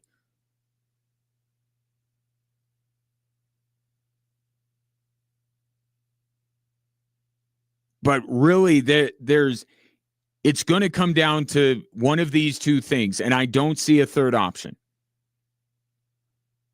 The Denver Nuggets are either going to have to go into the second luxury tax apron, which means they will have no ability to make any kind of moves because the way they do it is so restrictive for 1 year. And Stan Kroenke's going to have to pay a pretty penny in luxury tax to make this work. And then you have a chance the next year with Cam Johnson's deal expiring that you can get back under that threshold. Or you're going to have to say goodbye to somebody that is going to hurt. And I'm saying Peyton Watson because of what he is this year, or Aaron Gordon because of what he's meant to the Denver Nuggets over the last few years. If you're going to stay under that second luxury tax apron, you cannot pay Peyton Watson and Aaron Gordon. Because the idea that they're not going to play Jamal Murray or Nikola Jokic, that's nonsensical. Right? But somebody's going to be the odd man out. And the way I see it, it's AG or it's P-Watt. If Stan Kroenke is unwilling to pay into the second luxury tax threshold, the Nuggets are able to keep Peyton Watson if they go into it. They'll be able to. NBA rules allow them to. But it will make the Denver Nuggets essentially the most expensive team in the history of the NBA next year. I'll say that again. The most expensive team in the history of the NBA if somebody comes in and gives Peyton Watson a big contract. It's all very complicated, but I'm trying to simplify it the best that I can. The question is Stan Kroenke, the owner of the Denver Nuggets, willing, having just gotten out of that second apron and saving a lot of money, is he willing to go right back into it for Peyton Watson? Now, what I will say is if the Nuggets win the title this year with all of these guys, then I think it would help Stan Kroenke decide, all right, for 1 year, maybe I'll do it. But if the Nuggets don't win, then I think Stan Kroenke is going to be sitting there and saying, wait a minute, you want me to now pay the highest payroll in the history of the NBA for a team that did not win the title? You thought it was already championship or bust for the Denver Nuggets? All this Peyton Watson stuff has made it even more so.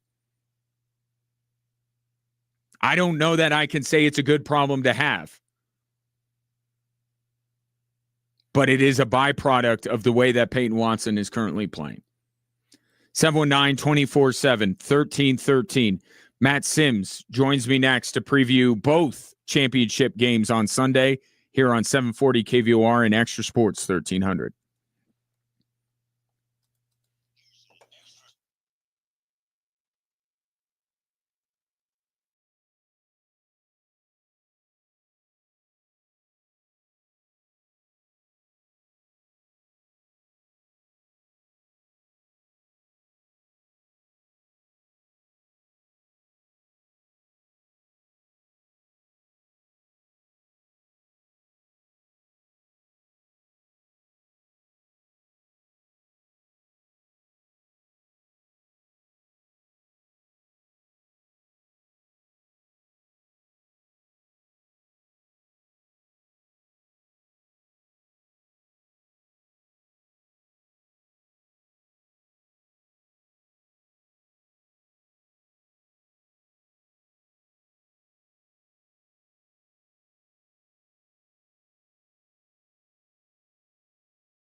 Welcome back to the show. My guest today is fast becoming a friend of the program, and that's because he gives us great insight into the game of football. He is the host of Sims Complete with himself and Phil Sims. And this morning I was driving in and listening to Matt Sims on NFL radio on Sirius. So he is all over the place, and he is here now, and I appreciate him for that. Matt Sims, good to hear from you, buddy. Yeah, pleasure. Thank you so much for having me back. I needed a mulligan too because we had a previous date last week, and I don't know what the hell happened. I'm everywhere and nowhere at the same time. So thank you for this opportunity. It is my pleasure, and I can certainly empathize with the everywhere and nowhere at the same time. So, all right. How much Jarrett Stidham tape have you grinded this week? Well, fortunately for me and fortunately for a lot of other people that needed to catch up on Jarrett Stidham, there's not much tape to watch. So it was pretty quick. But no, I mean, honestly, Jarrett Stidham is a guy that myself, my father, even that other guy, Chris Sims, right, who's on NBC and doing his thing, we followed his career closely. We are guys that really do believe in his talent and his skill set. And newsflash for everybody out there, if you weren't watching or listening to SiriusXM NFL radio earlier today, I picked the Broncos to win. So clearly I'm not as concerned as maybe some others are with picking this game and picking Jarrett Stidham, who was getting his first start in the AFC Championship game, which is wild to say in that same sentence. Right. So is it because you think Jarrett Stidham can win the Broncos the game that he can do that? Or is it about Sean Payton game planning to essentially, are you saying that Jarrett Stidham will not lose the Broncos the game, or are you saying that his talents will win the Broncos the game? I think that he has talent to win the game. I don't know if he's going to be able to do all of the above, right, in his first start ever. Mm-hmm. It is a little bit of a combination of, belief in Sean Payton, belief in the team that's constructed already, belief in the fact that the defense, I think, will play up to par, right, or even elevate their play because of their quarterback being out.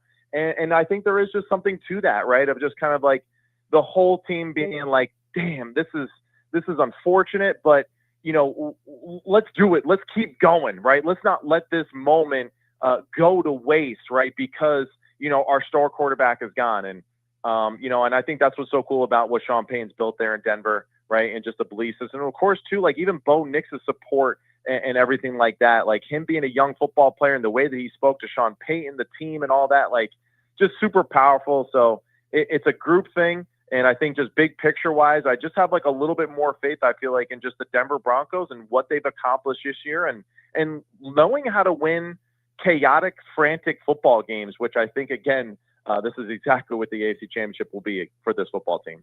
Matt Sims, my guest. What is the best thing that Jarrett Stidham does?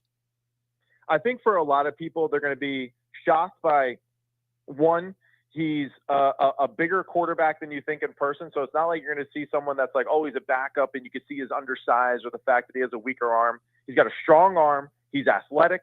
He's accurate from the pocket. He's accurate outside the pocket. And Jarrett Stidham, I think, is one of those guys, too, that, like, is right on the cusp of, being that next tier of quarterbacks where, a franchise is maybe in limbo, right? Like, I think of, a guy like Malik Willis or Jarrett Stidham who kind of fit that mold of, like, if you're looking for a guy to give an opportunity to be a starter for a year or two and to see what direction your franchise is going, he fits that bill because of his experience and because of his talent. So I think you'll be able to see a little bit of everything, and wouldn't be shocked if Sean Payton uses a lot of movement to his advantage to allowing Jarrett Stidham to get into the game by being an athlete, right? Which I think is a cheap way for quarterbacks who haven't played a lot to kind of feel in the vibe of the game as being active, getting out to the pocket, throwing on the run, and scrambling for yards as well. What would be your biggest concern for the Denver Broncos going against New England? Biggest concern really is just the unknown of, how are they going to attack Jarrett? How are they going to defend him? And that's a problem, of course, for Sean Payton. The other aspect, too, for Denver, I would say that is a concern is, like, you can't let New England run the football, right? If they can run the football effectively and stay balanced and keep the ball out of Drake May's hands, for a portion of the game, I think that's a concern. So have to win in the trenches, stop the run, and then I do think that you're going to have very advantageous situations to get after the passer and to force some turnovers. Because that's if there's one knock on Drake May this year, right, it would be the fact that just hasn't played maybe some of the tougher competition, especially defenses across, the NFL landscape. And at times you have seen, especially these last 2 games, I mean, he's had 6 fumbles in 2 games, and for whatever reason, they've been favorable in recovering the majority of them. I want to say he's only lost 2 out of those 6. So, if there's one concern, I think, for Drake May is just, and the offense is, his time, right? The time in the pocket. His clock has been a little slow. He's fallen asleep at the wheel sometimes trying to make the right play. And you got to think that with Texans and what they're able to do, Vance Joseph definitely can throw the kitchen sink at you. So definitely expect that to continue and them to be ultra aggressive attacking the left side of the line of scrimmage for the New England Patriots offensive line. Matt Sims, host of Sims Complete, also a regular contributor on NFL radio on SiriusXM, joining me here on Drive Time Sports. So we have more injury news today. No Harold Landry or we expect no Harold Landry for New England. Definitely no J.K. Dobbins. There was some optimism, as I'm sure you were aware around here, that Dobbins was going to actually play. Which injury do you think is more or which absence, because J.K. Dobbins has been out for a while, which absence do you think is more impactful for Sunday? Yeah, I guess I'm going to go with Harold Landry. And, I understand the whole Dobbins thing being an issue too. But, I mean, let's just face it. Like, are the Broncos a running football team? Mm-hmm. No, not really, right? I don't like they try. They do their best. They make an effort. But, like, they're not a team that builds their identity off running the football. So, I expect that style to kind of continue no matter what their situation is going into this game at that position. But, yeah, I would say that Landry is probably number one on that list is most important. But, the credit to both teams, though, too, like just with their roster construction and the way that they are, it's not like missing one person, I think, is absolutely detrimental to the success of each football team. And each football team has found multiple ways, whether it's leaning on their defense, the offense, their quarterback play, special teams at times throughout the season. It's that time of year now where it really doesn't matter who the hell is showing up. You just got to show up and do your best and be prepared. And I think that's what's fun about these championship games is that they're so wild and unpredictable. Is the winner of the NFC going to win the Super Bowl? I wouldn't say that necessarily. I don't know. The thing about the Super Bowl is that, like, it's a strange game.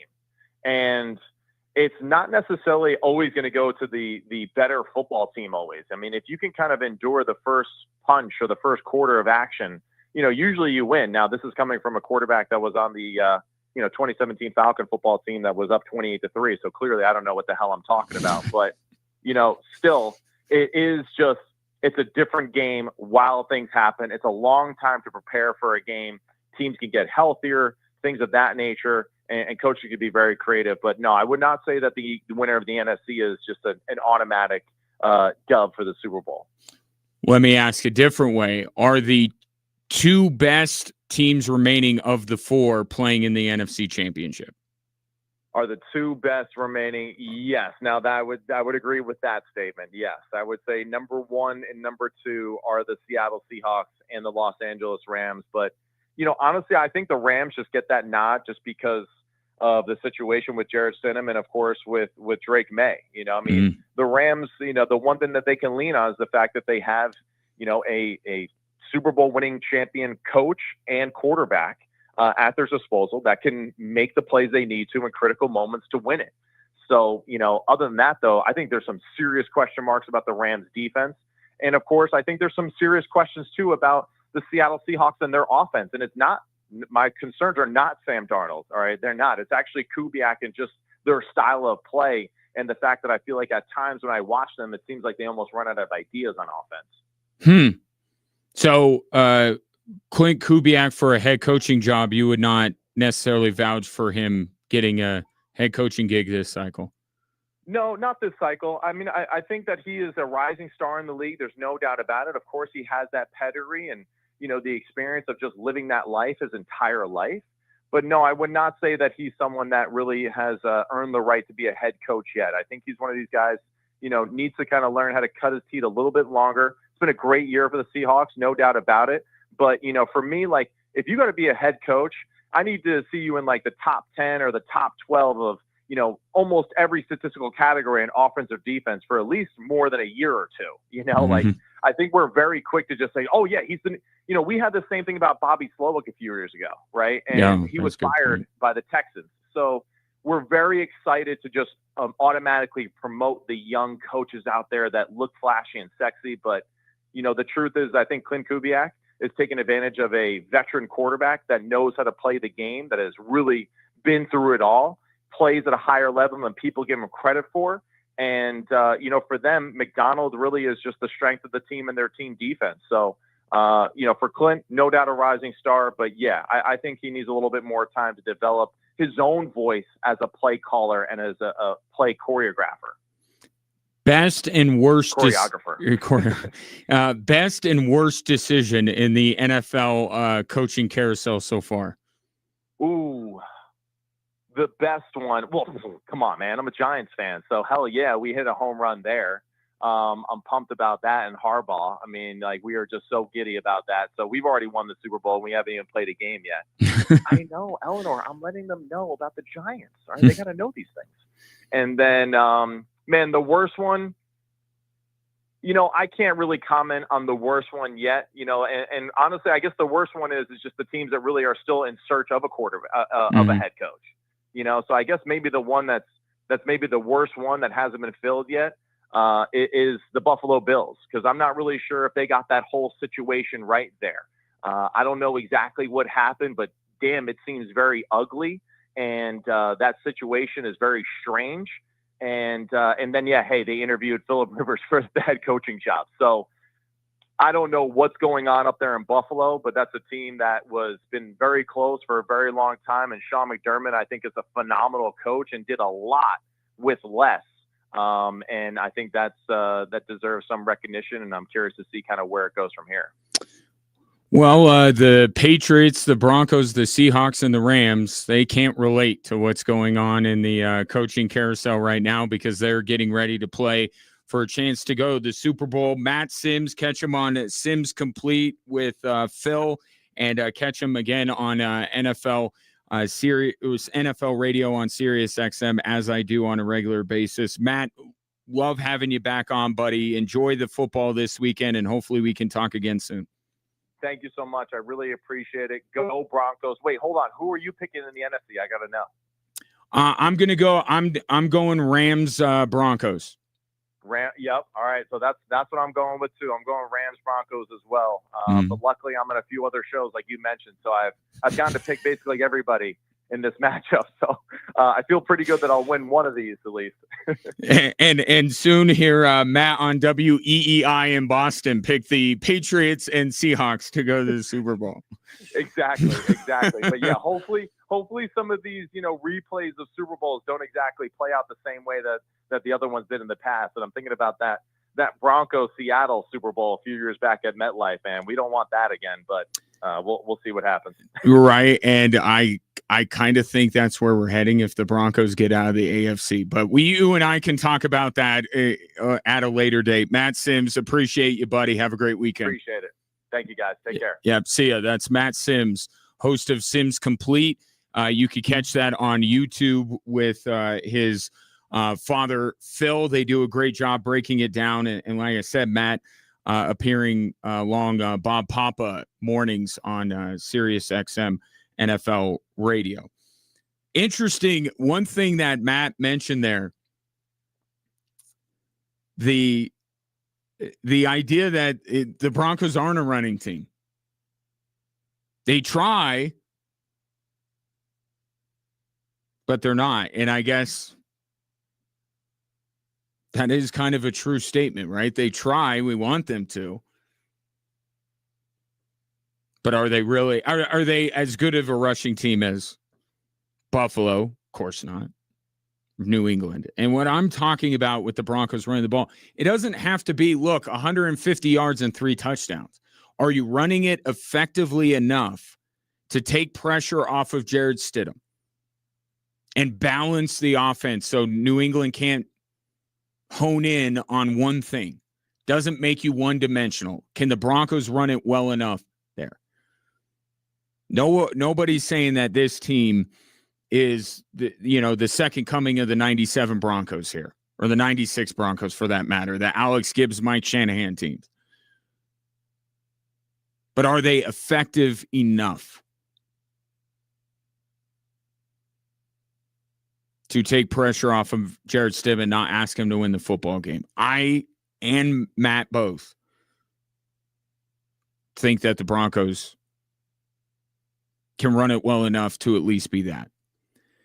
719-24-7-1313. Last call for your thoughts, your texts, your calls, your comments on social media regarding the AFC Championship. We'll get to those coming up next on 740 KVOR and Extra Sports 1300.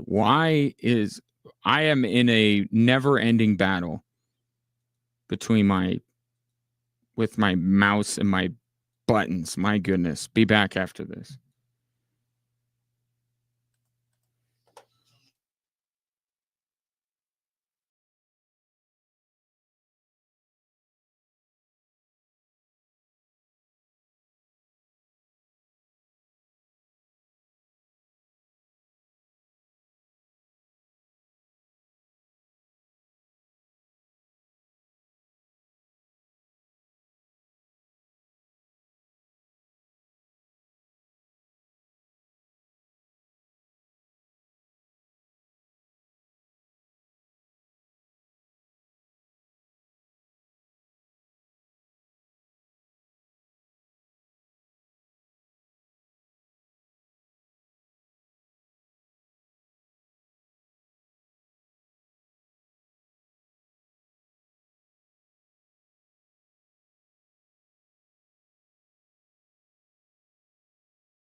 Back here on Drive Time Sports, final segment of the week. Time for our final thought. Sound like Jerry Springer there. You know, we've argued back and forth all week, but isn't it just good that we live in a country where we can argue about silly things like sports? I'm Jerry Springer. We have had a great conversation today, in all honesty. A lot of different predictions, a lot of keys being thrown around today. Let's get to a few more of those before we go. Eric, who is certainly on the side of New England winning on Sunday, says Drake May will maybe throw the ball 20 to 25 times. You can run all over the Broncos. Knowing Sean Payton, he'll have Stidham throw 30-plus times just to make himself look smart. Broncos 17, Patriots 24. And that really does bring the show full circle, Eric, so I thank you for that, because I do think that Sean Payton is going to have to fight the urge at times, and I think it shows up in the opening script for the game. Do you want to make a point about how good you are with any quarterback they give you? Or you want to win the football game? Less Jared Stidham is better. Or a safe Jared Stidham is better. Maybe that's the better way to put it. And then adds, I really do not get the confidence in Stidham from Broncos fans. I guess the question then becomes, Eric, would you be taking the Broncos if it were Bo Nix? Because I have contended for a while that the separation between Bo Nix and Jared Stidham is not that great. So if you think that the Broncos had a chance, and knowing you, with you interacting with the show, I'm guessing you wouldn't have picked the Broncos to win with Bo Nix. But I think the difference between these two quarterbacks is negligible. I really do. And there are other things in this game that I think tilt the way of the Denver Broncos to where they can win this game. And the idea of going into it with a backup quarterback, I think for a game with all the everything considered, I think that the Broncos can get by New England. But to say that there's no, I mean, let's look at this for what it is. And I'm going to put on my Chiefs hat for a moment. Okay, I have said that this AFC is full of flawed football teams. That with the Kansas City Chiefs being down this year like they are, we don't have a team that is great. We have all of these teams that if you find their flaws, and it's not hard to find them, you can blow them up and look at them and go, how are they even here? That's kind of both of these teams. If we really want to be honest, let's be honest. You may pick one way or another, but both of these teams are not going to be confused with the Brady New England teams or the Mahomes Kansas City teams. Or even to bring up a Broncos team, the Broncos teams of the late 90s with John Elway. Like, these are not two great teams. And I've been saying this. I asked Matt Sims this question, and I think that he's right, that weird things happen in the Super Bowl. But on paper, regardless of who wins the NFC Championship, I think that they have so much over both of these AFC teams. I think both LA and Seattle are head and shoulders above New England and Denver, because I have watched the AFC as closely as you have all season long, and I don't love any of these teams. And I haven't loved any of these teams. The team that I've perhaps loved more than any other this year is Buffalo, and look where that got me. All of these teams are incredibly flawed. But to say that there's only one flawed football team stepping onto the field on Sunday and only one team whose weaknesses can be exploited, that's just not true, because New England has plenty of weaknesses as well. Both of these teams, I know we're in this part of the country and the Patriots don't come up that much, but the conversation about New England has been very similar to the conversation around the Denver Broncos. They haven't played anybody. They've gotten here on the strength of a weak schedule. Well, guess what? Everyone in the AFC can say that because the AFC on the whole has been unremarkable. But somebody has to get out of this side of the bracket. They can't just play LA and Seattle for the Super Bowl. Even though in some ways that would be the two best teams. Doesn't work like that. One of these two teams has to go. And it's not about overlooking flaws. It's about which flaws on which team matter more.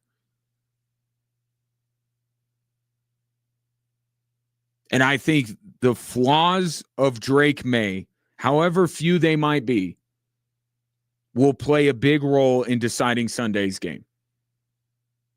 Yeah, Drake may only throw it 20 or 25 times.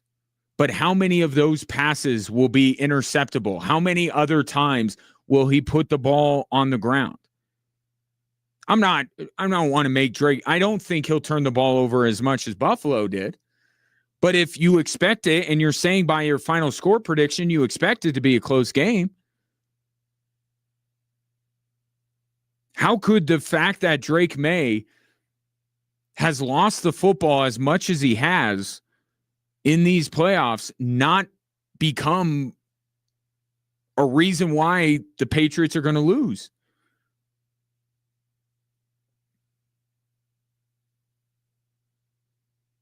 I think it will be. But I think your point about the Patriots running game is a good one because we saw Buffalo run all over Denver. That has to be a little bit better. Unless they're going to create 5 turnovers, they got to be better against the run.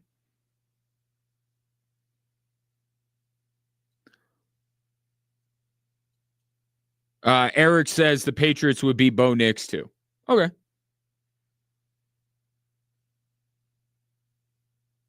Which I do appreciate because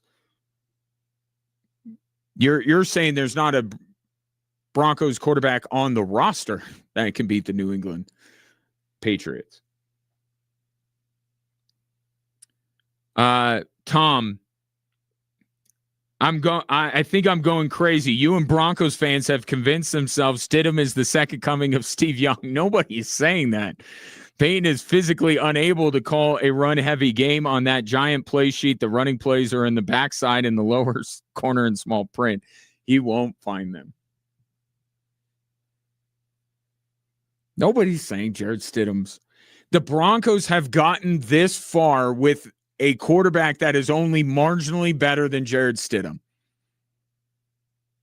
Maybe there are some Broncos fans that are making him out to be the second coming. What I am saying is I've been betting, and you pointed this out, Tom, all year I've been betting against the Broncos, and I've been wrong. And maybe this is the kiss of death to the Broncos. And fans of the Denver Broncos, I apologize in advance because I haven't been right about this team once.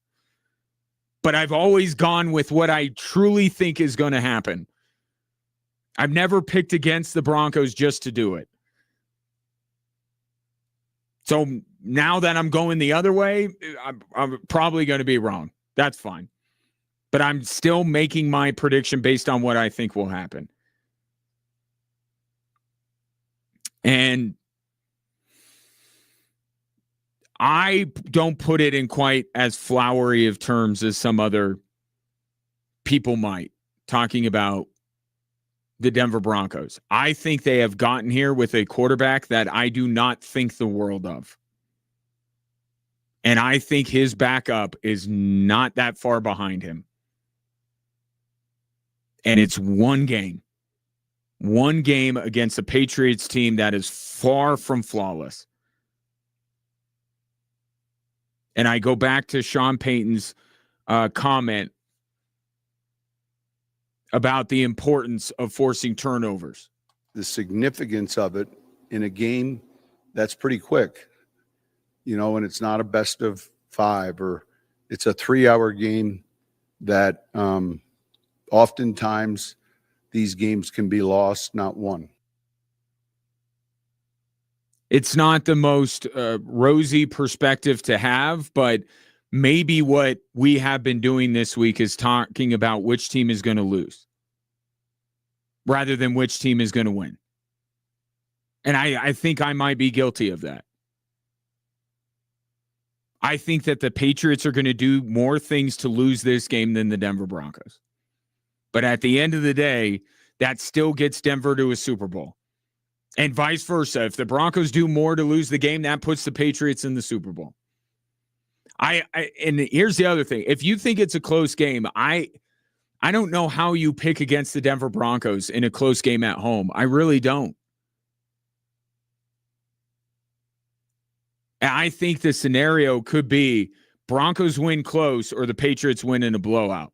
We'll see on Sunday. You could hear it here on 740 KVOR and Extra Sports 1300. Thanks for your time. We'll be back Monday to discuss it all here on 740 KVOR and Extra Sports 1300.